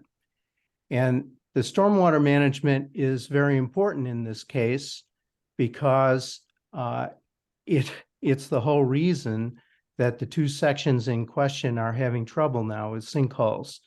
So if you look there, I sent my comments and some detailed description earlier to the commission. The retaining wall consists of 3 sections, the 2 sections that they proposed to work on, and the middle section, which was installed without apparently any kind of permit in 2009, I believe. And that section of wall, which is the tallest portion of the wall, is inadequately drained and acts as a dam. And this is the reason why the water is being retained and damaging the other parts of the retaining wall. The other two sections of the retaining wall were on the original plan drawings, but the middle section wasn't present. And so all the water that would normally come in would just drain out over the rocks. So I request that the Conservation Commission take the following actions. 1, to deny the permission for this work. 2, to require stormwater management plan. And 3, to consider giving an order to remove the middle section of the wall in order to remediate the drainage problems. And I'd like to point out, as I pointed out in my detailed notes, that the association, when it made its NOI in 2018 for work on the seawall, also at that time claimed an exemption as being only, this case they claim a single family dwelling. At that time they claimed a 1 to 4 unit development. But in both cases, they misrepresented the characteristics of the property in order to avoid having to have a stormwater management plan. So I think if nothing else, the commission really needs to insist on a stormwater management plan. And that it's relevant because the NOI from 2018 was not fully completed, in the sense that a large section of the seawall, which was to be repaired, only received very superficial work. And that section of the seawall is now showing signs of failure on one corner. This is also a drainage issue because the water, there's quite a bit of overtopping of the seawall during storms, and there are inadequate drainage of the entire seawall structure. There were several weep holes that were in the original engineering drawings that were failed to get put in as a cost savings measure. And the section of the wall that was only superficially repaired has no weep holes at all and depends entirely on displacement of the mortar and holes in the wall for drainage. So I think it's in the best interests of the association, the condominium association, for there to be a detailed stormwater plan covering the entire site so that all the drainage issues can be dealt with. And that's the substance of my objection. I don't know if there's anything I need to do to make sure that my letter and my description are part of the official record. You're being recorded right now, so. But I haven't shown my drawings or read through line by line the description of the drainage problems that I sent to You the. can send it to the conservation, you can bring it to the conservation office or send it by email. It's posted in your the folder. file. It's in the file, Rob. Okay, so that it's permanent then. So I would circle back, Mr., when we get back, I'm gonna ask it to the applicant and I'm gonna ask it to you. We're here to support and protect the environment. So stormwater management is always part of that. We understand that, but I think in the future, everybody here or coming before us should be speaking in terms of how this is going to impact or not impact the resource area. So, if that's something you want to continue on, Mr. Arai, that's great. If not, I'll move back to the applicant.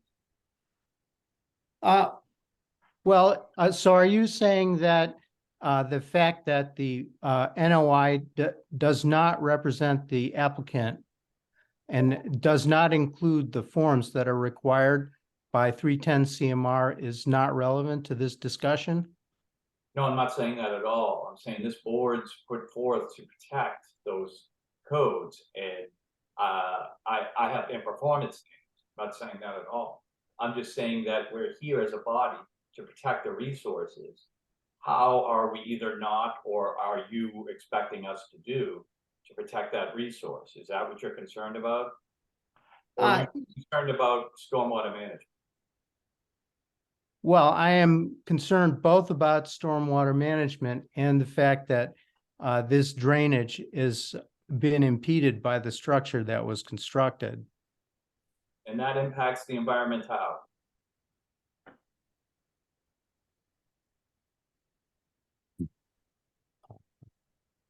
I'm not sure. Well, that's kind of why we're here. So I'm gonna go back to the applicant. I think we have all your information. It's in the file.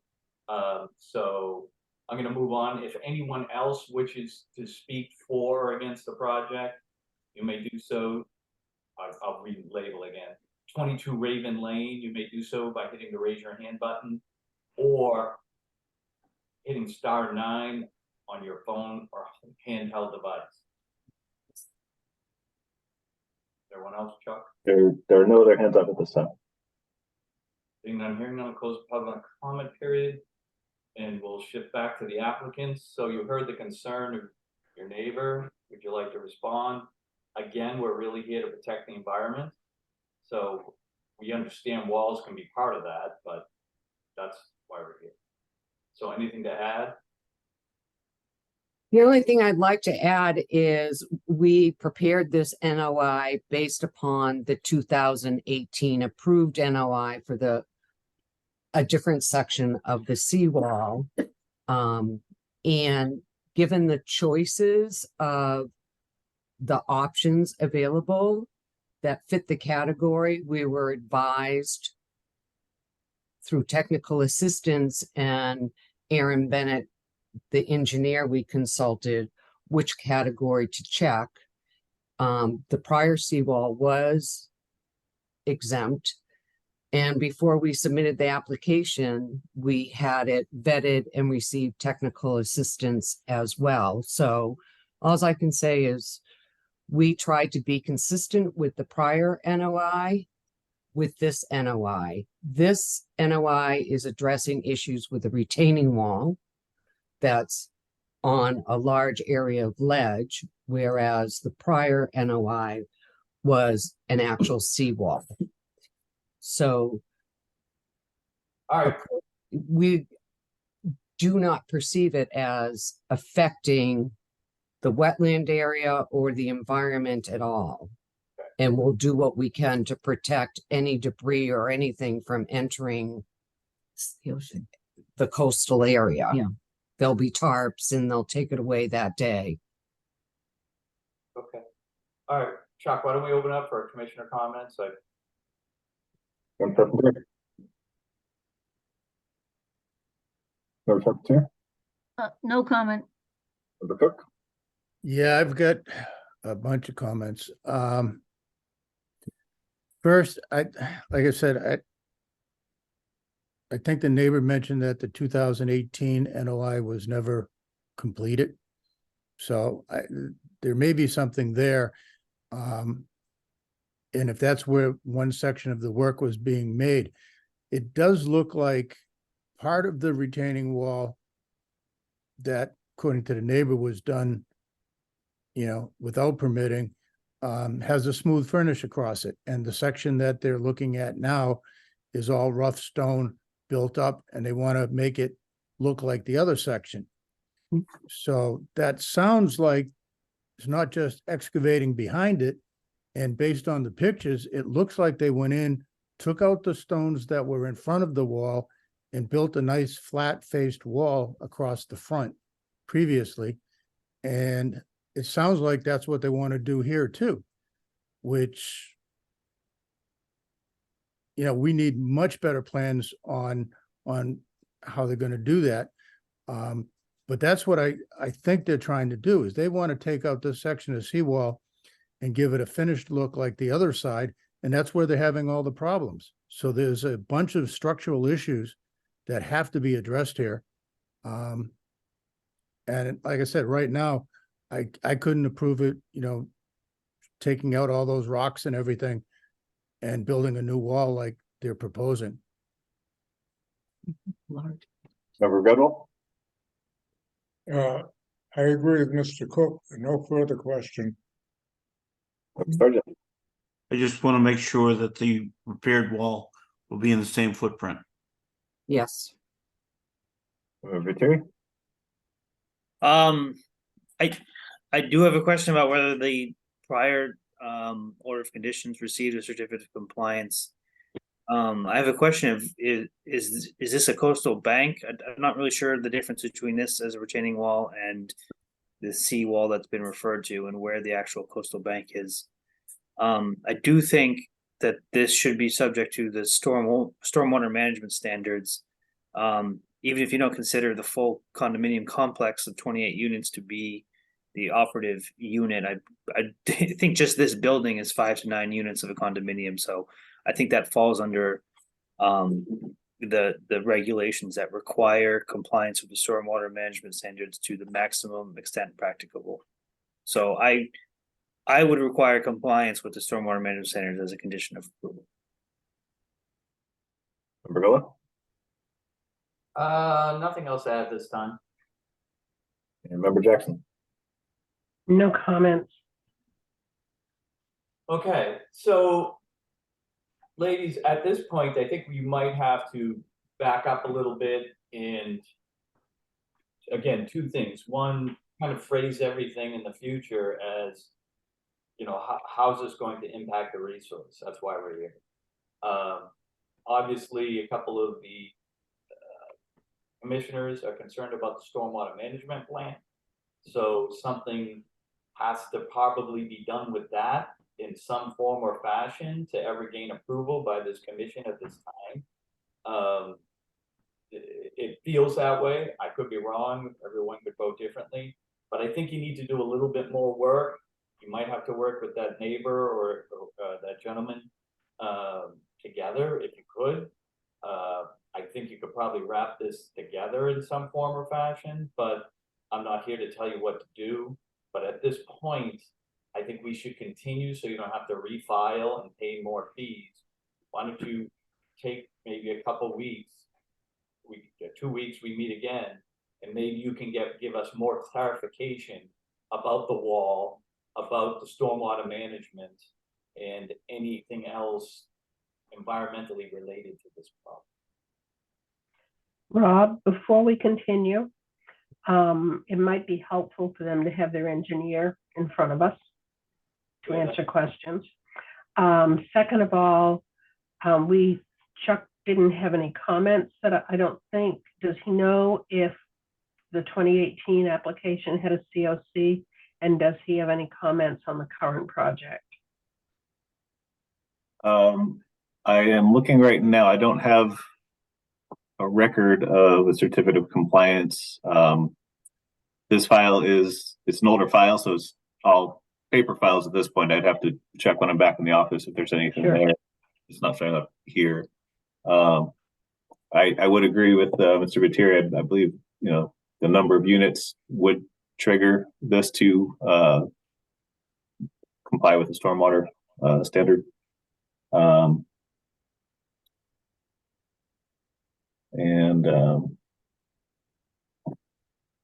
Yeah, that's it for me. Yeah. Okay. This is Commissioner Cook again. Like I said, if you look at what they've submitted, they have pictures 545 and 546 that show like the existing wall and what they've done in the new wall.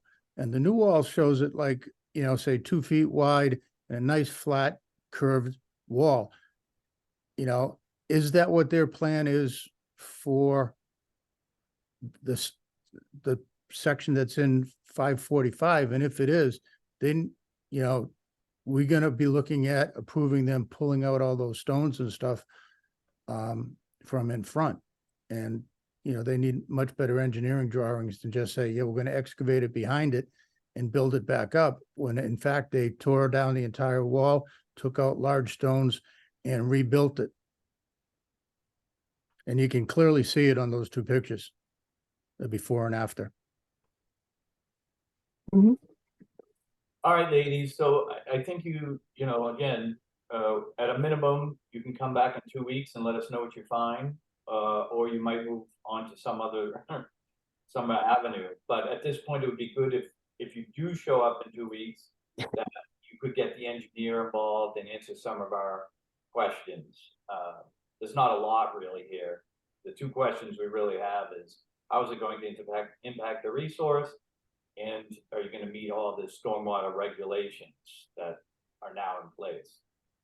And lastly, make sure that 2018 actually had a certificate of compliance. Will do. Thank you. All right, you guys. Thank you very much. Thank you. Okay, Commissioner Jackson moves to continue NOI 0282968 at 22 Raven Lane to the Conservation Commission meeting of November 15th, 2023. Ms. Charpentier seconds.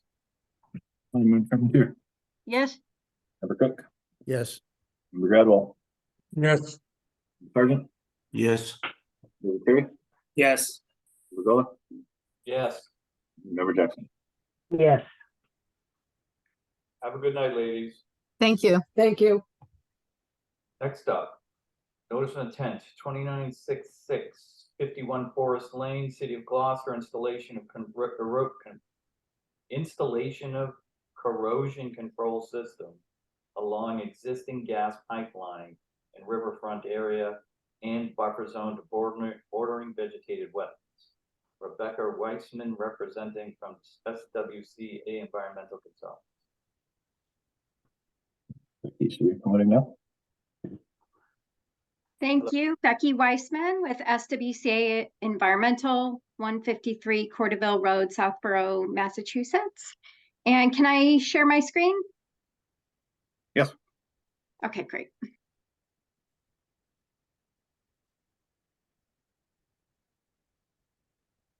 All right, can everyone see my screen at this point? Yep. Yes. All right, we are here with a notice of intent for Tennessee Gas Pipeline Company's Forest Lane ground bed installation project. I'm here with Matt Nowak with Tennessee Gas Pipeline Company. He is the permitting and compliance lead for this project. If there are questions that he needs to answer, I may ask for him to be promoted to a panelist. And I'm also here with Elizabeth Martin with SWCA, who is the wetland scientist for this project. So the project is located on Forest Lane. It consists again of the installation of a cathodic protection ground bed system that will connect to Tennessee's existing natural gas pipeline. And you can see on this USGS map, the pipeline, this is the pipeline here in question. The ground bed protection will be installed immediately east of Forest Lane. So it's entirely on town-owned land that's part of the Kettle Cove landing. So you can see Walker Creek flows north out of Haskell Pond. On the west side of Forest Lane, and it flows north, and the project goes from Tennessee Gas Pipeline's pipeline down to about the location of where the pumping station is. So ground bed is a cathodic protection system that's designed to protect pipelines from corrosion. It uses an electrical current to prevent steel oxidation of the pipe. So ground beds are designed to be in areas of low electrical resistance. So typically low-lying areas where groundwater levels are higher. And that helps with having low electrical resistance in order to transmit that electrical current.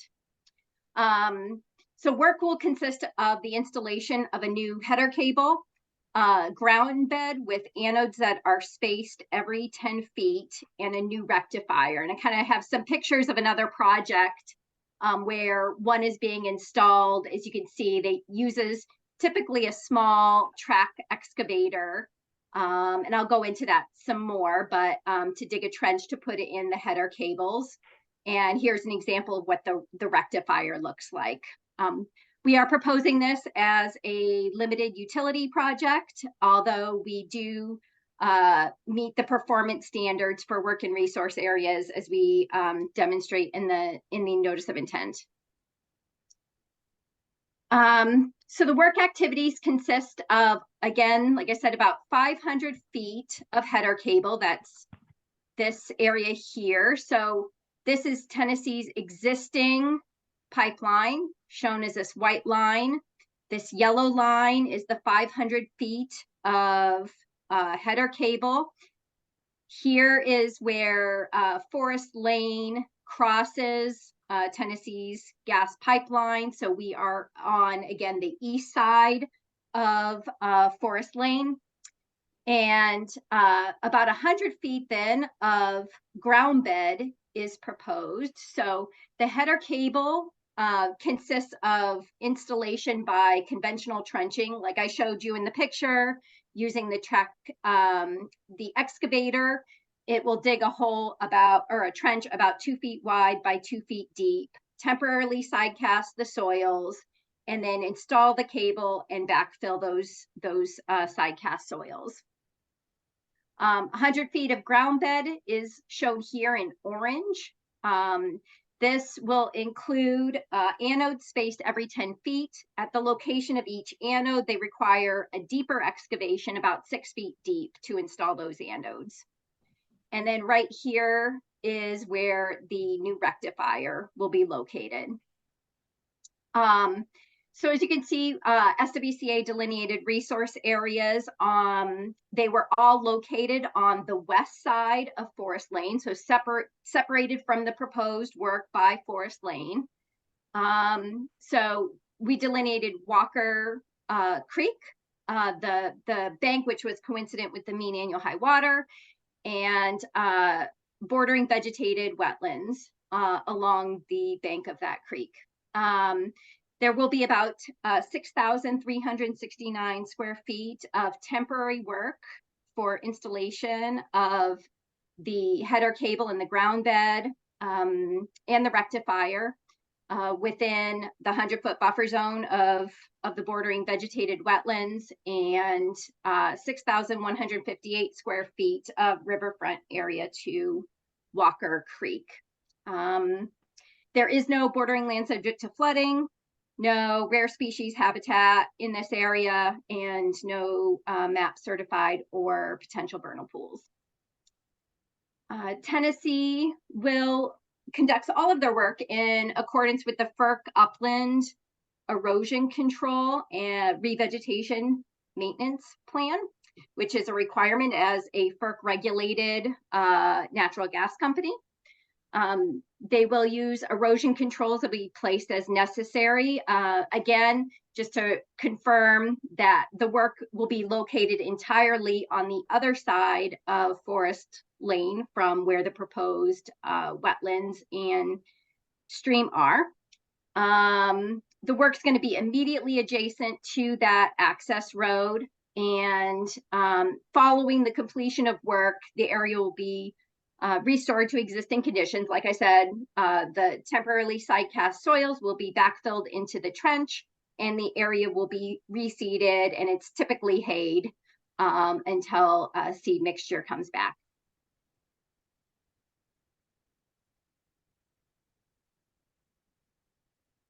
And just a couple pictures, some photos of Walker Creek facing downstream and upstream. And then Wetland 1, which is the BVW south of the Tennessee's pipeline, and Wetland 2, which represents the BVW to the north of Tennessee's pipeline.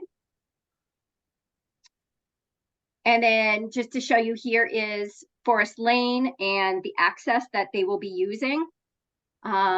The proposed cable location, again, it's going to be immediately adjacent to the access road. What they're going to be doing is that excavator equipment will be working from that access road and excavating immediately along the shoulder of the Forest Lane. And then here's the proposed location of the ground bed.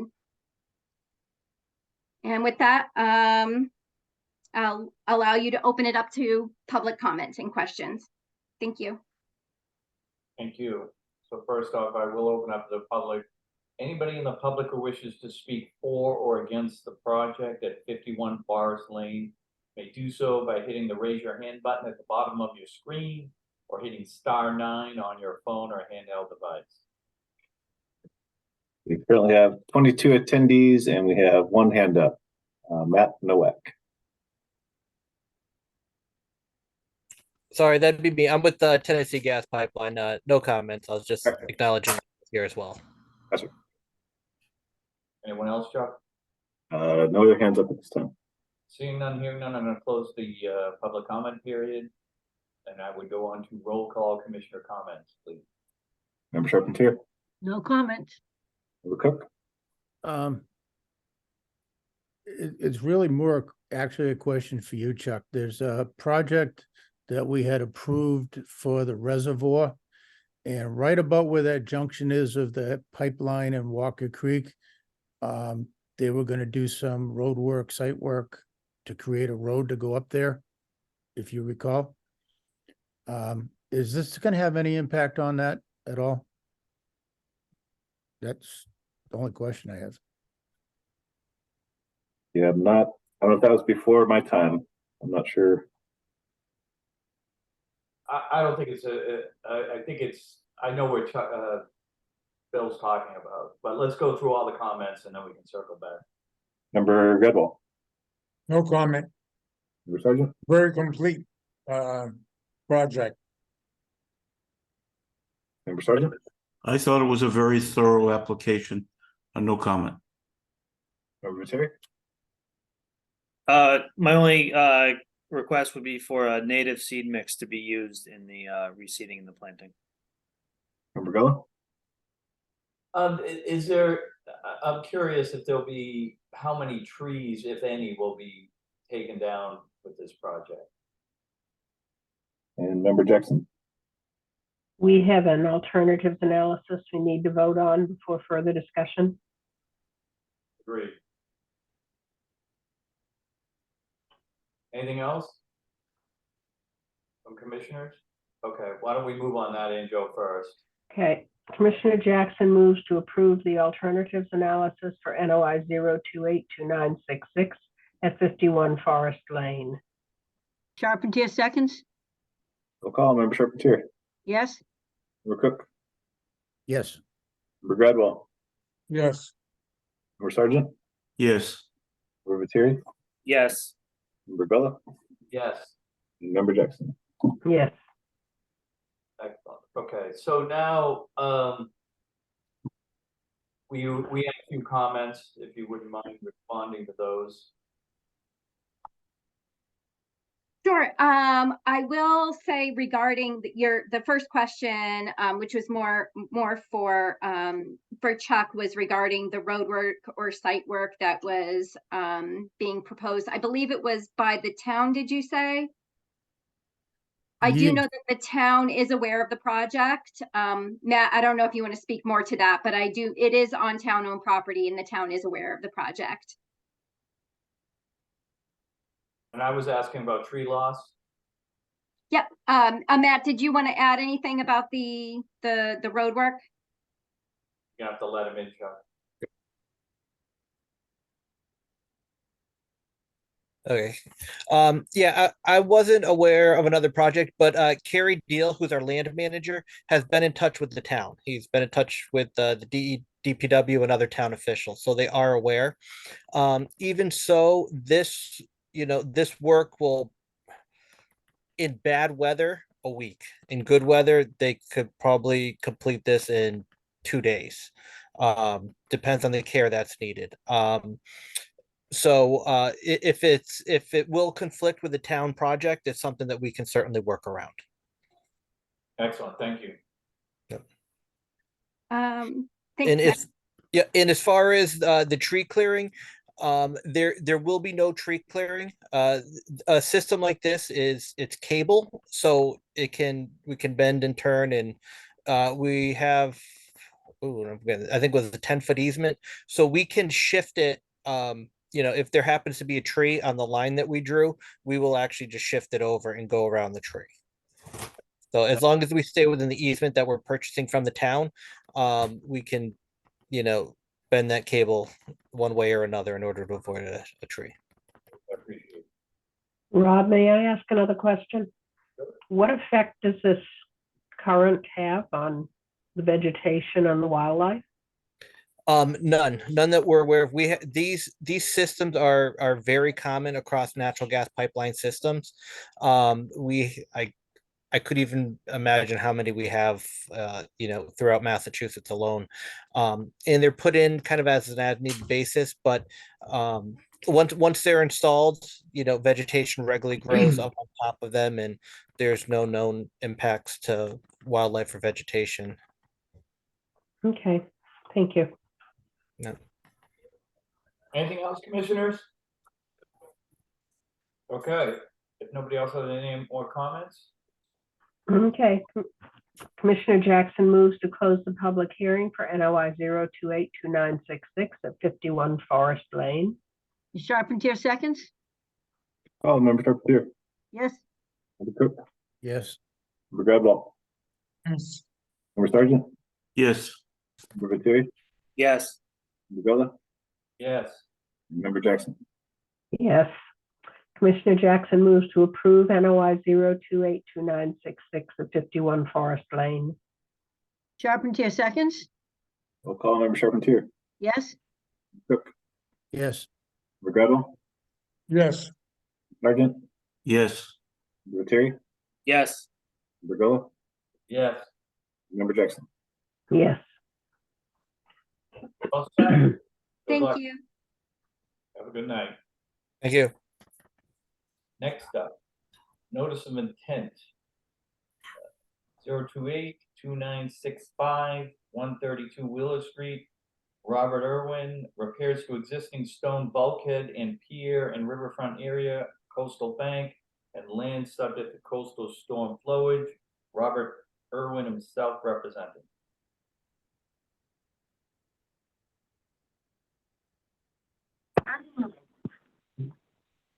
Hello? Hello. Hi. Hi, this is Rob Irwin, Name, address 132 for the Wheeler record, Street. sir? Oh, sorry, I cut you Yeah. off. Go ahead. Rob Irwin, 132 Wheeler Street. Excellent. A brief Um, description of the project.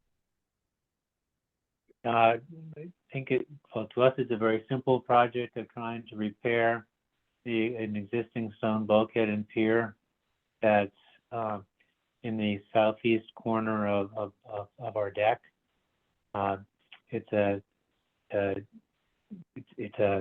project that simply requires the restoration or replacement of stone on the back side of it, which have over time started coming off of the pier, and then replacing the cement footing at the very top of the piling on which the deck sits.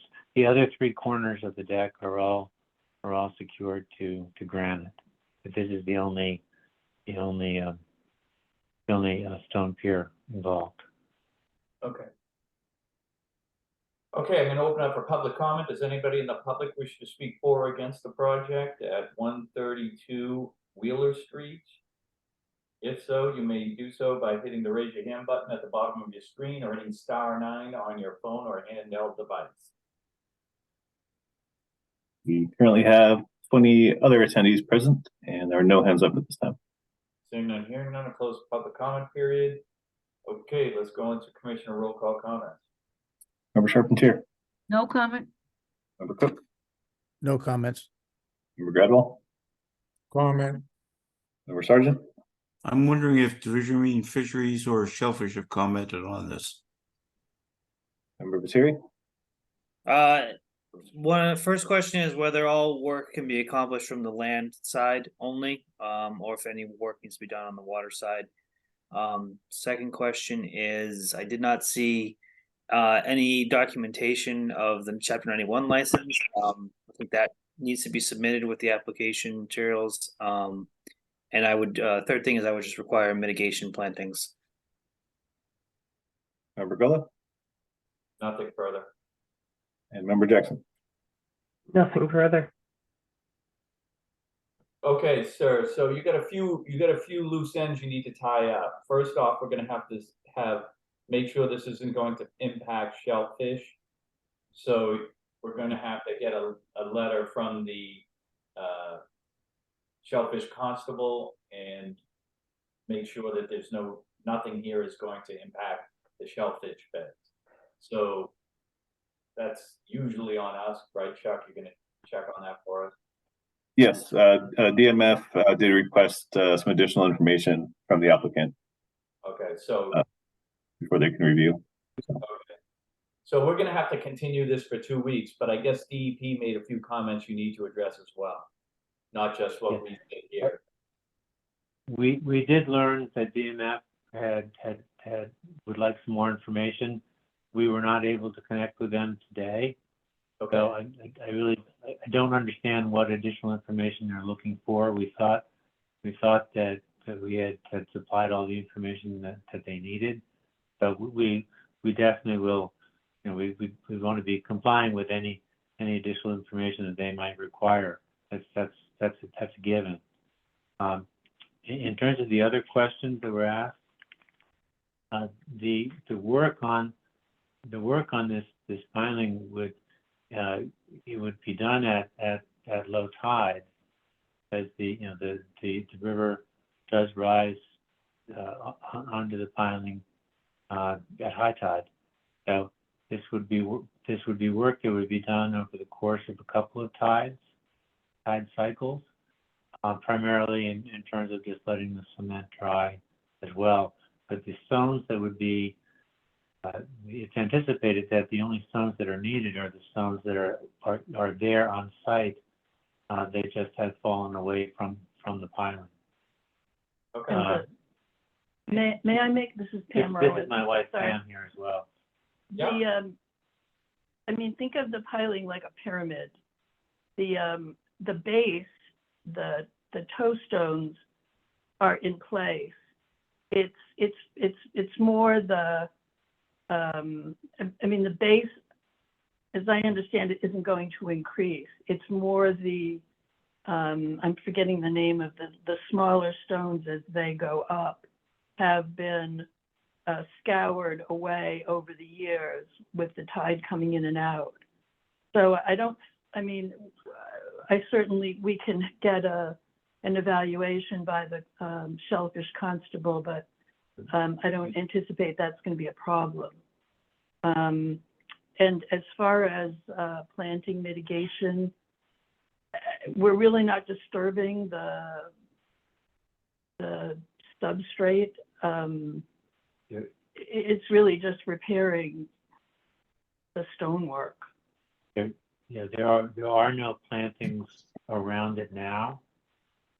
It's just the sand in the riverbed. Okay. So first of all, yes, we deal with these structures all the time. So this pyramid, it's a version of the same thing. We've seen 1,000 times. Yeah. That is fine. And the Chapter 91 license as well. I know we just referenced on the NOI that we do have that. We can get a copy to you. That's fine. You have a few loose ends here. So we're going to continue for 2 weeks, but you need to deal with, basically, we need to understand what shellfish sees there. I know you don't think you see anything there, but we need to get it from our constable to make sure this project, people are going to be mucking about around there, even if they're just putting a few stones up. So we need somebody to, at least, we're going to get the shellfish to chime in. You need to deal with your DEP issues, and then all the other things you talked about or we talked about, add those to your applications, like your Chapter 91 license, how you're put it together. So the more you do, it'll make it easier at the next meeting to move this along quickly. Make sense? The description that was included in our application from the stonemason describing the work to be done, I'm not sure what's beyond that description you're looking for in terms of the work to be done. Can you give me any more clarification on that? No, it just acts, if it looks like a relatively simple project, but if you give any more detail, there's probably no more detail needed. But we're here to worry about whether or not what you're going to do is going to impact the resource. So if your builder, again, just do what you've been doing, but just add a little bit more detail on your end, not on my end. I'm not gonna do the work for you. I'm trying to help, but we gotta move on. But just basically add more information. The more information you can add to the detail of this, the quicker it'll go in 2 weeks.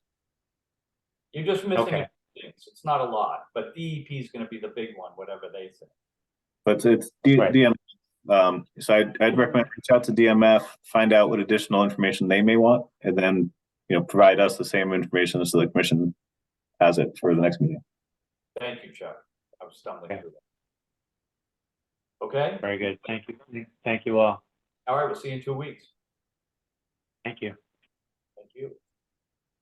Do I move to continue? Okay, Commissioner Jackson moves to continue NOI 0282965 at 132 Wheeler Street to the Conservation Commission meeting of November 15th, 2023. Charpentier seconds. I'll call Member Charpentier. Yes. Member Cook. Yes. Member Gradwell. You're muted. Barry, yes, or? Yes. Member Sergeant. Yes. Member Materi. Yes. Bella. Yes. And Member Jackson. Yes. All right. Next up. Notice of intent. Where are we here? Horton Street? Yes. Okay. Notice of intent 28-2967 Horton Street, Claudia Kittredge, construction of a deck and stairs in Coastal Bank and land subject to coastal storm flowage. Lucas Taylor, of GZA Environmental Inc. representative. Steve promoting now. Hello? Hi, can you hear me? Address for the record? Yep, Luke Taylor, engineer with GZA, representing the proponent at 21 Horton Street. Excellent. Brief description of what we're doing. Yeah, the proposed project is to remove an existing approximate 1 foot by 13 foot deck and replace with a new 6 foot wide by 14 foot long timber deck with an attached set of stairs, approximately 3.5 feet wide by 2.5 feet long. The deck would be supported by 4 timber posts that would be pinned to the existing bedrock below it. The existing stairs, access stairs, would tie into an existing permeable stone paver walkway at that transition. And there's a couple of small low bush shrubs at the proposed location, and those plantings would just be relocated on the existing property, as there are several planter beds throughout the project location. Okay. And those are the architectural plans that I think you're looking at right now. Yep. Yep, a couple photos. So looking at the both of the ones up there, that's the existing condition. It's the accessory building out on the back side of the property. It's an existing small deck. I mean, if you want to call it a deck. And the intent is to remove that same location. It's just a little bit wider, 14 feet. So about the width of that building and 6 feet wide. And have a secondary access location, the access stairs. Okay. Let me open up the public comment. Does anybody in the public wish to speak for or against the project at 21 Horton Street? You may do so by hitting the raise your hand button at the bottom of your screen or hitting *9 on your phone or handheld device. We currently have 19 attendees and there are no hands up at this time. Seeing none, hearing none, close public comment period. Commissioner roll call comments. Member Charpentier. No comment. Member Cook. I just want to confirm that it's going to be a permeable deck. Member Gradwell. No comment. Member Sergeant. I think DEP commented and they said information on delineation of the coastal bank should be provided, providing slope profile and indication of which diagram is representative of the site for policy 92-1. Member Viteri, No comments. Member Gullah, No comment. and Member Jackson. No comment. Okay, so unfortunately, you got pinged and you're gonna have to follow up with that request from DEP and get that off your plans. Okay, yeah, so I guess addressing the two questions you guys had, so the deck would have the typical deck spacings, so it would allow any rainwater to flow through. Very good. And then the DEP comment, so it looks like, yeah, so it just follows, so the coastal bank at the site is the existing bedrock due to the slopes because it's greater than 1/10. And then you have a man-made wall, foundation wall just below the building. So that is, it's a man-made coastal bank. So the only impact to the coastal bank are the 4 posts. So do you guys need just... Well, let me check. Chuck, Yeah. how do you feel about, do you think we can move? I mean, or Dave, did he answer your question enough, or should we wait for? I'm going to forward that to Chuck. I'm going to pass on that. We're gonna kick the can. I'm fine with the delineation of the coastal bank there. I don't think that showing us which diagram it is going to enlighten us on what the impacts are to the resource. Okay. Dave can disagree if you'd like. No. Okay, then. Any other comments, commissioners? Okay, then why don't we move to close the hearing? Commissioner Jackson moves to close the public hearing for NOI 0282967 at 21 Horton Street. Charpentier seconds. Member Charpentier, Yes. Member Cook, Yes. Member Gradwell, Yes, Member Sargent, Yes. Member Viteri, Yes. Member Gullah, Yes. and Member Jackson. Yes. Commissioner Jackson moves to approve NOI 0282967 at 21 Horton Street. Charpentier seconds. Roll call. Member Charpentier, Yes. Member Cook, Yes. Member Gradwell, yes, Member Sargent, Yes. Member Viteri, Yes. Member Gullah, Yes. Member Jackson. Yes. We're all set, sir. All right, thank you so much. Have a good night. Next up, notice of intent 0282964 North Kilby Street, David and Aaron Jewell, construction of an addition to a single-family house in buffer zone to coastal resource area. John Judd, Gateway Consultants, Inc., representing. Thank you, Mr. Chairman. For the record, John Judd, engineer with Gateway Consultants, representing Aaron Jewell, David and Aaron Jewell for this proposed addition at 24 North Kilby Street. This is over in the Bayview area. This is a proposed addition that is a planned in-law or mom wants to move in, and they're proposing the addition behind the house as shown here. The resource area is toward the bottom of the lot. It's intermittent stream that, thank you, Chuck, comes from Dogtown across North Kilby and out toward Hodgkins Cove in the right to left direction. Thank you. So the resource area is there. We show the buffer zone extending almost entirely across the lot toward the top of the plan. You can see that darker line. Thanks. So what we have is we show the impervious area calculations with a 200% mitigation planting on this very tight lot. The lot itself is only 6,700 square feet. And, the proposal is to have the addition on the opposite side of the resource area as shown. And we are proposing, as I said, mitigation of over 200%. We are proposing erosion control along the easterly side of the lot, which is closest to the resource area on the right-hand side there, if you would, and as well as the left-hand side, right along the lot line to mitigate any potential erosion heading downhill. And other than that, we are proposing roof drain runoff, and we are showing the vegetated infiltration swale to accommodate some of that. Thank you. To address that additional impervious area, and I can answer any questions you might have at this time. Okay, first of all, about the public comment. Does anybody in the public wish to speak for or against at 24 North Kilby Street?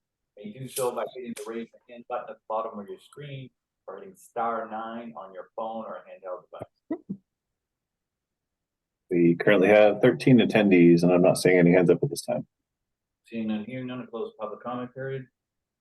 Okay, commissioner comments. Roll call. Member Charpentier, No comment. Member Cook, No comments. Member Gradwell, Comment. Member Sargent. I understand this is a tight lot, but I'd like some more of the mitigation plantings closer to the resource areas. And I'd like a 2-year monitoring for the mortality of mitigation plantings. Member Viteri, No comments. Member Gullo, Nothing else to add. Nope. and Member Jackson. I would agree with Mr. Sargent if some of that mitigation could be moved more towards the resource area.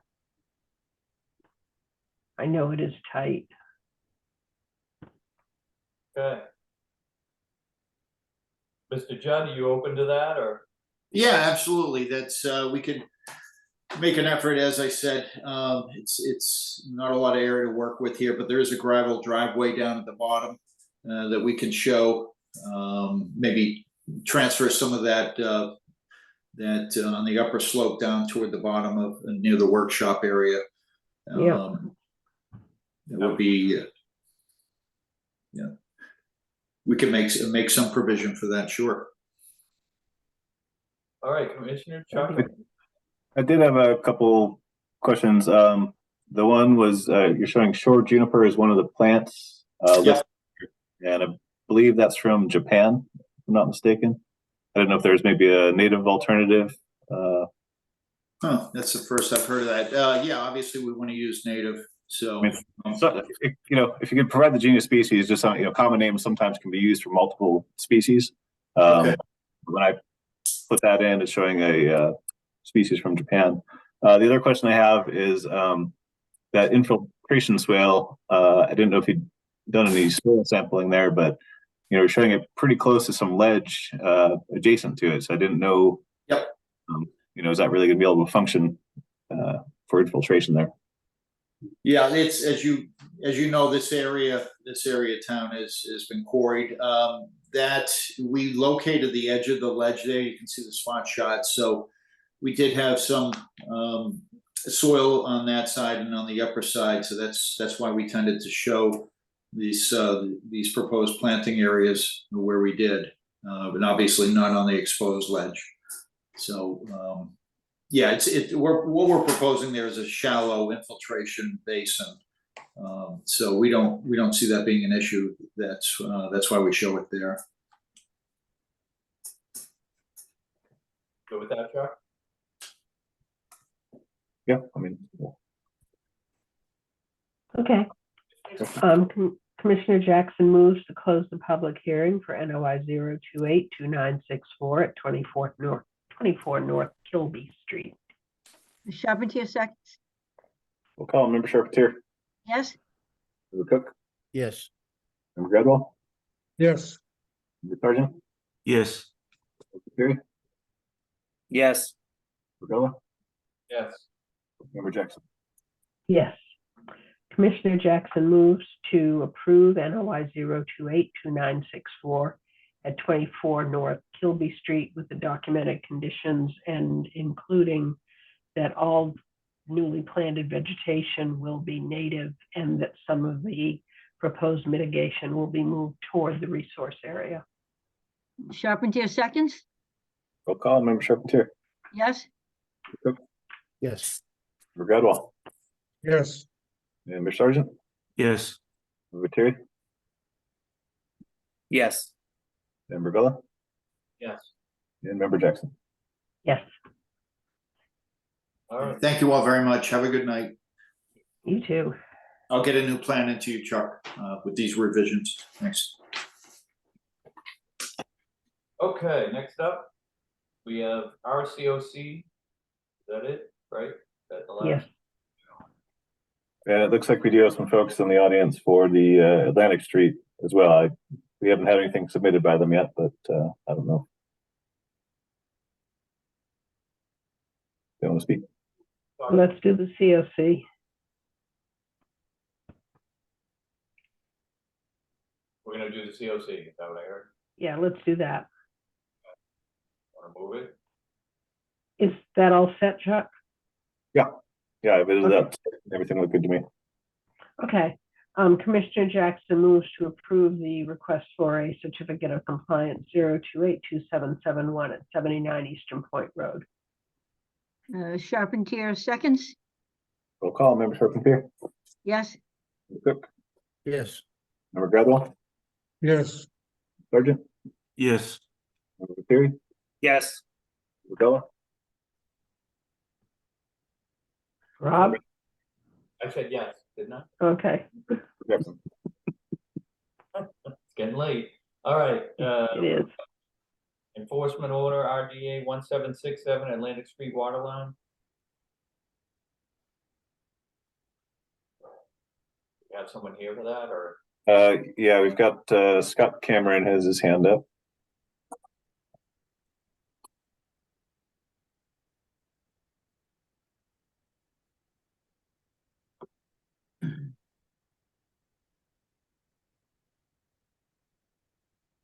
No, you have to unmute yourself, Scott. There you go. Hello. Name and address for the record. Good evening, everyone. For the record, my name is Scott Cameron. I'm with the Moore and Cameron Group at 66 Elm Street in Danvers, Massachusetts. Thank you for having us tonight, and thank you also for your patience with me unmuting and turning on my video and switching from a guest to a panelist where there's that moment of I disconnected from the meeting and I just hold my breath. So living life on the edge. So yeah, thank you for having us tonight. One second, I see there's a light. There you can see me a little bit better. We were in a few weeks ago. Will Shkuda from my office was in before you. And I believe also Kevin and David, possibly Tyler from Procopio Companies are in the audience. They can certainly come in too, might want to speak. And we are working through this enforcement order. What I was hoping to do tonight, because I don't know if it was done to a great extent, just to kind of walk through where we're at, what we've done. And we had this topic of the culvert that we left with after the last meeting. And we did do some research on it. We did go through the file. We did go through the plans. We are enlightened. We see the background and the history with this culvert. And if it is okay, I have a brief presentation slideshow I could walk through with some pictures. It's more illustrative, if it'd be okay for me to share that tonight and walk you through that. Late. I will be as quick as I can with it. Hopefully that popped up.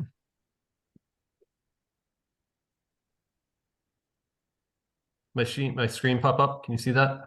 Yes. Perfect. Okay. Again, the Procopio companies have undertaken a replacement of the water main in Atlantic Street. And this is an older 6-inch main that came up to a dead end. And they're doing this as part of an A&R lot. So frontage lots, existing lots on Atlantic Street, which is the work you're seeing going on the property there. This water main would bring water down to that, water down to another development of A&R lots on a property next door.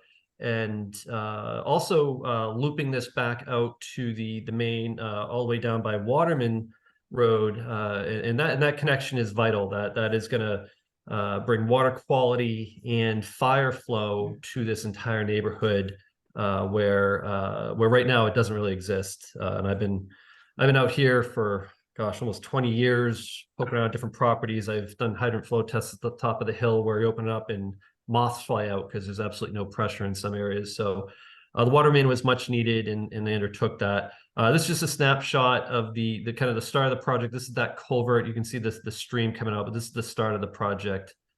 This is Castleview Drive, you see in the bottom right. So just to recap what they've done so far. So back in April, when the construction season opened up, and they only have a small window because they can't start working until it's warm enough, and then they shut down the street work for the beach season. So they have a small window to get this work done. So they started working on it. They did bring, this is Waterman to the right, and that dashed white line is a section of pipe where they started bringing the main back from east to west towards the site. This is that loop connection. They stopped it at the edge of the buffer zone. This is the work that your commission issued a negative determination on in a request for determination. And then they had also started bringing the water main from west to east, which is, again, this is the dash line. They completed there's kind of a loop connection there that goes out to down to Castleview. They had done some other connections, and the area where they ran into the issue of which is prompting the enforcement order is at this culvert. So when that work happened, they stopped the construction on the water main. That's when they started to work on plans to fix the culvert. You issued the enforcement order, and they spent the rest of the construction season cleaning this up before it was shut down. So just to recap the enforcement order, there were really 4 points that were discussed: to restore the channel bank, to restore the eroded roadside. I'll go through that. The SWIP was not in place yet. They had just started doing some of the lot work. So the SWIP, they were under the 4 acres. So this is the point in time when I was contacted and brought on board to the project at the beginning of June. And then the wording here was to review the culvert and assess compliance with the Mass DEP stream crossing. So they did move promptly. So we spent the first couple of weeks coordinating with Chuck just on what we're going to do. They started working on stabilizing the channel. This is a picture at high tide. The culvert sections had been put in, of course, during the emergency when this old stone box culvert had collapsed, and the DPW had these pipe sections in the yard that they provided. So they stabilized the bank. These are just some photos. This is actually current condition. This is as of end of September. So the bank is stabilized. You can see the pavement patching with the water. This blue is the water gate. Across the street, this shoulder here, this was actually all disturbed too. This is all grown and stabilized. And you can see further on, it's all stable. This is just looking in the other direction. This is standing on top of the culvert. You can see the concrete in the bottom looking out. And you had mentioned there was still some of this 3/4 inch gravel that had fallen down into the stream here. And they're more than happy to clean that out. That came up at the last meeting. So they also stabilized the shoulder of the road. This is across the street at the inlet end of the culvert, just kind of off of it. Here's again, picture of current condition with the grass growing in. This actually did not impact structurally the culvert. I know the enforcement order talks about damage to the culvert. This was actually a little away from the culvert, and this happened. There was they had to temporarily reroute water for the neighborhood while they were doing this work. So they brought basically a fitting up above grade, and they extend the temporary water off of that. That fitting is held together with certain bolts, and somebody tampered with these bolts over the long weekend, and it ruptured the connection. So the water was actually not from rain or stormwater. This is actually potable water that washed out the edge of the roadway, and that caused siltation into the stream bed because it's right next to it. And that was this erosion here, and that's what happened on that side. This happened off hours. Of course, we put the SWIP together. This is just a snapshot of the plan. This was, again, we submitted this to Chuck. This showed the existing areas that were impacted, and then we followed up again. This is, we submitted another one that had basically after the work. So it was kind of before the work, what we're going to do, and then after the work. We had a site walk or two, I believe, out here with Chuck as well. And then you asked us to look at the culvert to assess how it complies with the stream crossing standards. And just again, a few bullets. The one big takeaway from the meeting, the last meeting, was that we learned for the first time that there actually had been prior studies done on this culvert, and that set us off on a kind of a fact-finding mission. So we did. Chuck provided the plans to us that were designed in 2006 by the city of Gloucester. And we, in all the documents, we went down and went through the file. We read all the letters. So as you know, and as our letter stated, the 3x3 culvert doesn't meet the stream crossing standards. It is better than what's there now. I suspect the culvert that was there now appears to me to be kind of a turn of the century culvert. It's a very similar construction to what would be put under railroads at the time when they were building all the railroads. And I didn't look at that research, but I know there had been some older trolleys and things in this area, and perhaps a contractor, or maybe there's a trolley here that built this, but it looks like an old railroad culvert, which is loose stone and granite, just kind of granite slabs, like curbs on the top of it. So they're great for vertical, but you go anywhere near them and these things start to happen. And in 2006, the city had taken steps to fix that. We did find there was some grant money issued for it. The commission did issue an order of conditions for it. There was documentation. It looks like they went through a similar analysis as to, can we make this fully comply with the stream crossing standards, which are the same we're dealing with. We're still working with the same standards today. And they came up with similar conclusions that, the documentation cited potential foundation issues, bearing excavations, grading issues. The road is very low in elevation, so there's not a lot of cover over the pipe. Infrastructure issues, conflicts with the water main that's there, of course, that working on repairing. And this was all documented. I also wanted to note too, some of the things we identified that's kind of resulting from the grading is that necessitates earth retaining structures, widening of the road. This would impact the adjacent wetlands, plus probably wetland filling. So there's quite a bit, and this was all documented in 2006. But alas, the project never went forward. And we also found some documentation online that the culvert, this was identified in a 1996 study that was done by Park River Watershed.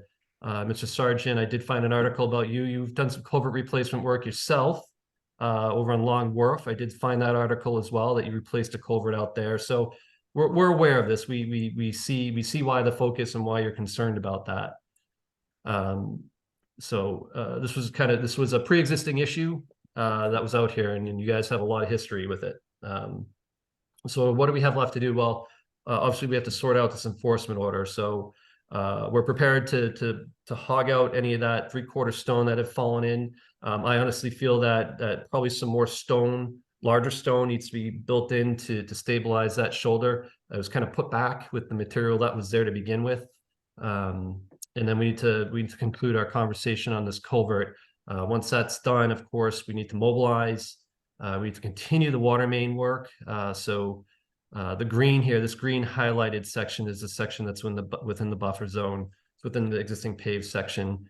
We had provided in our SWIP, our stormwater pollution prevention plan that was done, that has all the erosion control measures, dewatering measures, stabilization measures. So all that's outlined. We have areas well outside the buffer zone for the dewatering. So all these mechanisms are in place. And then during the course of the project, not just the water main, but we're out on site once a week. We have been actually through the whole summer, even after the work was stopped on the whole project. We're still out there every week. We will continue to monitor the culvert and really the whole work area, because that's within our jurisdiction. So we'll continue to do that, and if other adjustments are warranted during that time, we're the Procopio is happy to do that. And again, just circling back to the stone in the stream. This is another picture at low tide here, so you can kind of see it in the stream. And that's it. So we're here tonight. We still do have a couple weeks left in the season to really get some work done and stabilize anything else that you might want us to get cleaned up before the winter. And we would very much like to keep moving forward. So I guess that's where I'll leave it, and I'm happy to answer any questions you might have. Yeah, so why don't we do roll call comments, Chuck? I mean, we're tired, so let's keep it pretty brief. Roll call. Sorry, I was muted again. We do also have the Shellfish Constable here, Pete Seminara. He's got his hand up. So I don't know if you want to do roll call first or have. Frank Pito? So we can go to bed at least. Alright.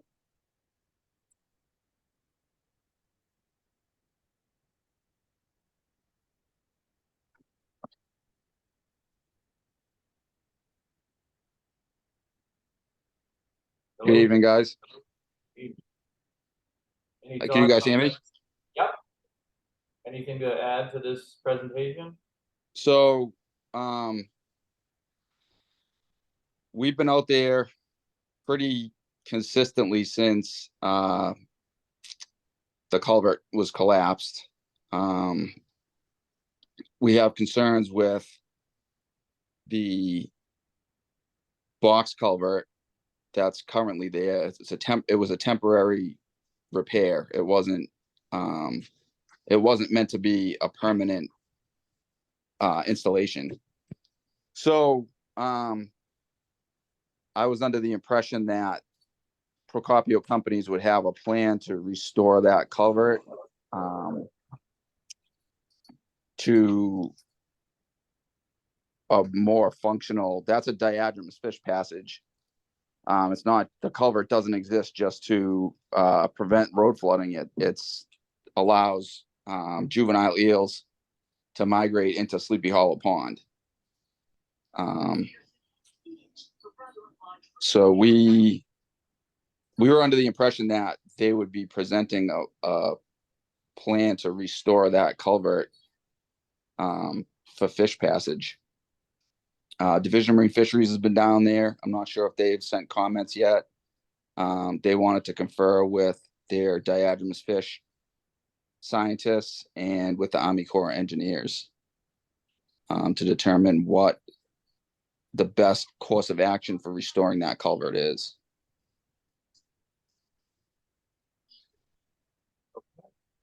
Anything else, Pete?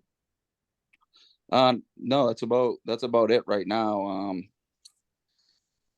Again, I've been pretty much prioritizing this project since the beginning of May. And this is just one of numerous concerns that we have with the ongoing project.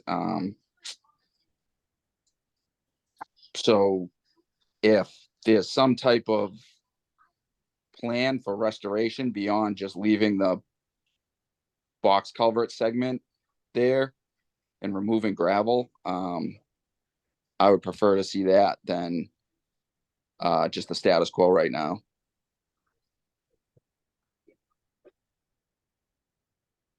All right, sir. Thank you for staying up and giving us that information. Thank you, guys. You will. Okay, Roll call of commissioners or yeah, might as well. member Carpenter? Not at this time, no comments. Member Cook? I agree with Peter. I was fully expecting to come in and see how they were going to either restore and or replace the existing culvert. I certainly don't like the way it's, currently sticking out on the new box culvert.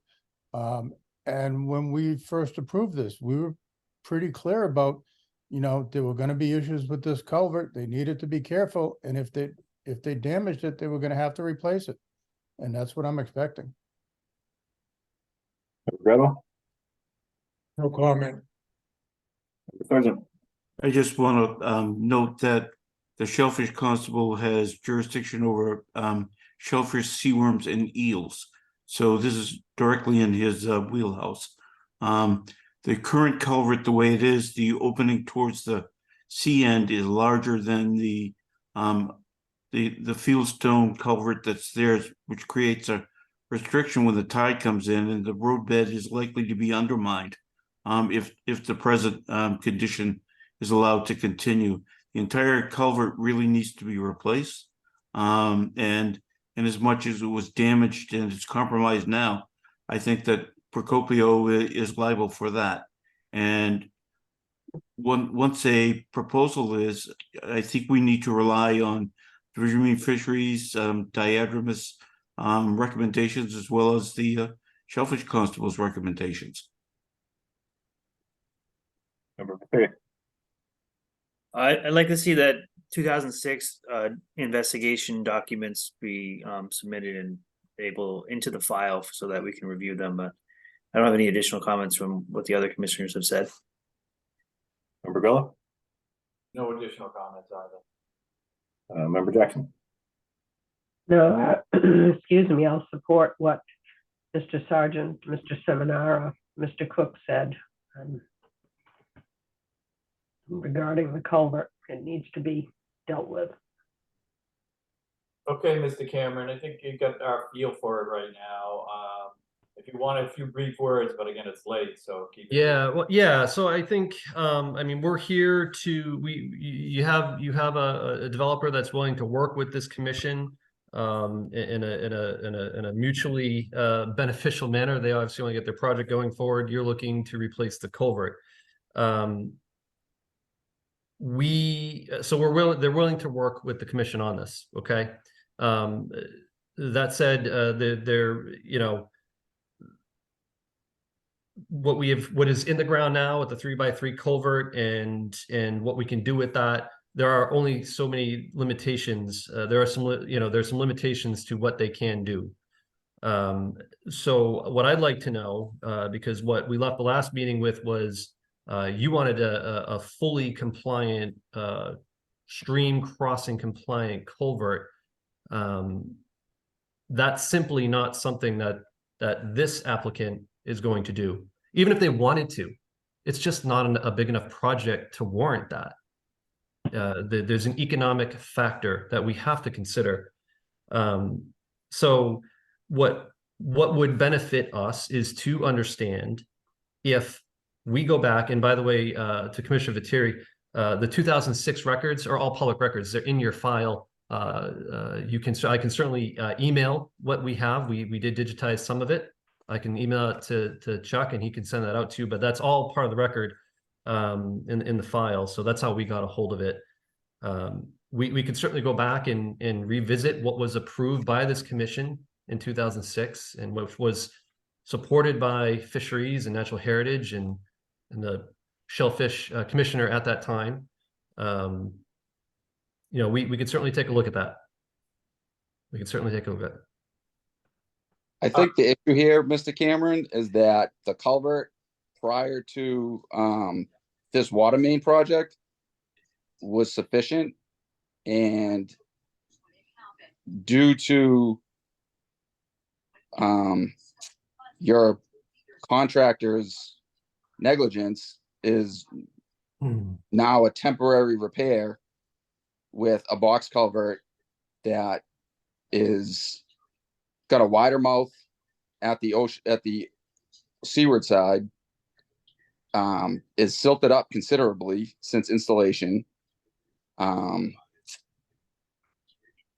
and just is the angle of the mouth isn't where it was. I mean, it was a temporary fix in May. I was there when it happened. It was a temporary fix in May. And we wouldn't be addressing this if it wasn't for the actions of the contractor the day they collapsed the culvert. Mr. Chair, could I respond to that? Because this is, I guess this is the point of concern we have. The existing culvert is not sufficient. It was documented back in 1996. This has been a high priority culvert for a long period of time, which the city was on the cusp of getting replaced with this 3x3 box that's there is the one that they purchased under that permit back in 2006. But economic factors, I suspect it was probably the recession, the crash at that time that resulted in the project not going forward. They actually got grant money to put this culvert in. There was engineering studies done by the city. David Knowlton was the city engineer at the time. Mike Hale commented on it. The commission, so everything got permitted to be put into place at that time with this culvert. So again, this is where we are happy to go back and take a look at this and see what we can do. The 3x3 has been designed, it has been vetted, it has gone through the process once before. And I think that's something we can take a close look at and see if we can do something there. But I do take exception to words like negligence happening, being thrown out there publicly. I don't think But that it was the case clearly, here. it was clearly negligent, sir. Well, it's a matter of opinion. Okay, why don't we wrap this up then with obviously the EO is gonna stay in place for now. You said you think you can do better. Let's see what better turns out to be. And we'll take it from there. I'm gonna ask, would they be willing to replace the entire culvert with the 3x3 box culvert type that they have now? The real issue, for at least for me, is I'm not sure what structural damage has been done to the rest of it, with all of this other work done.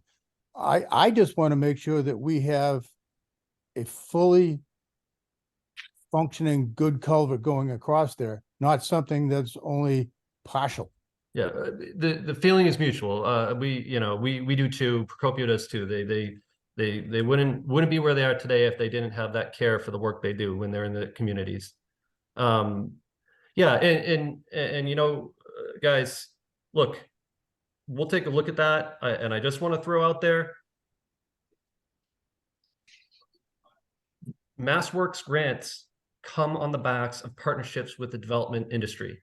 They give them where it where there's a private development project, it's a public benefit, and all these things come together.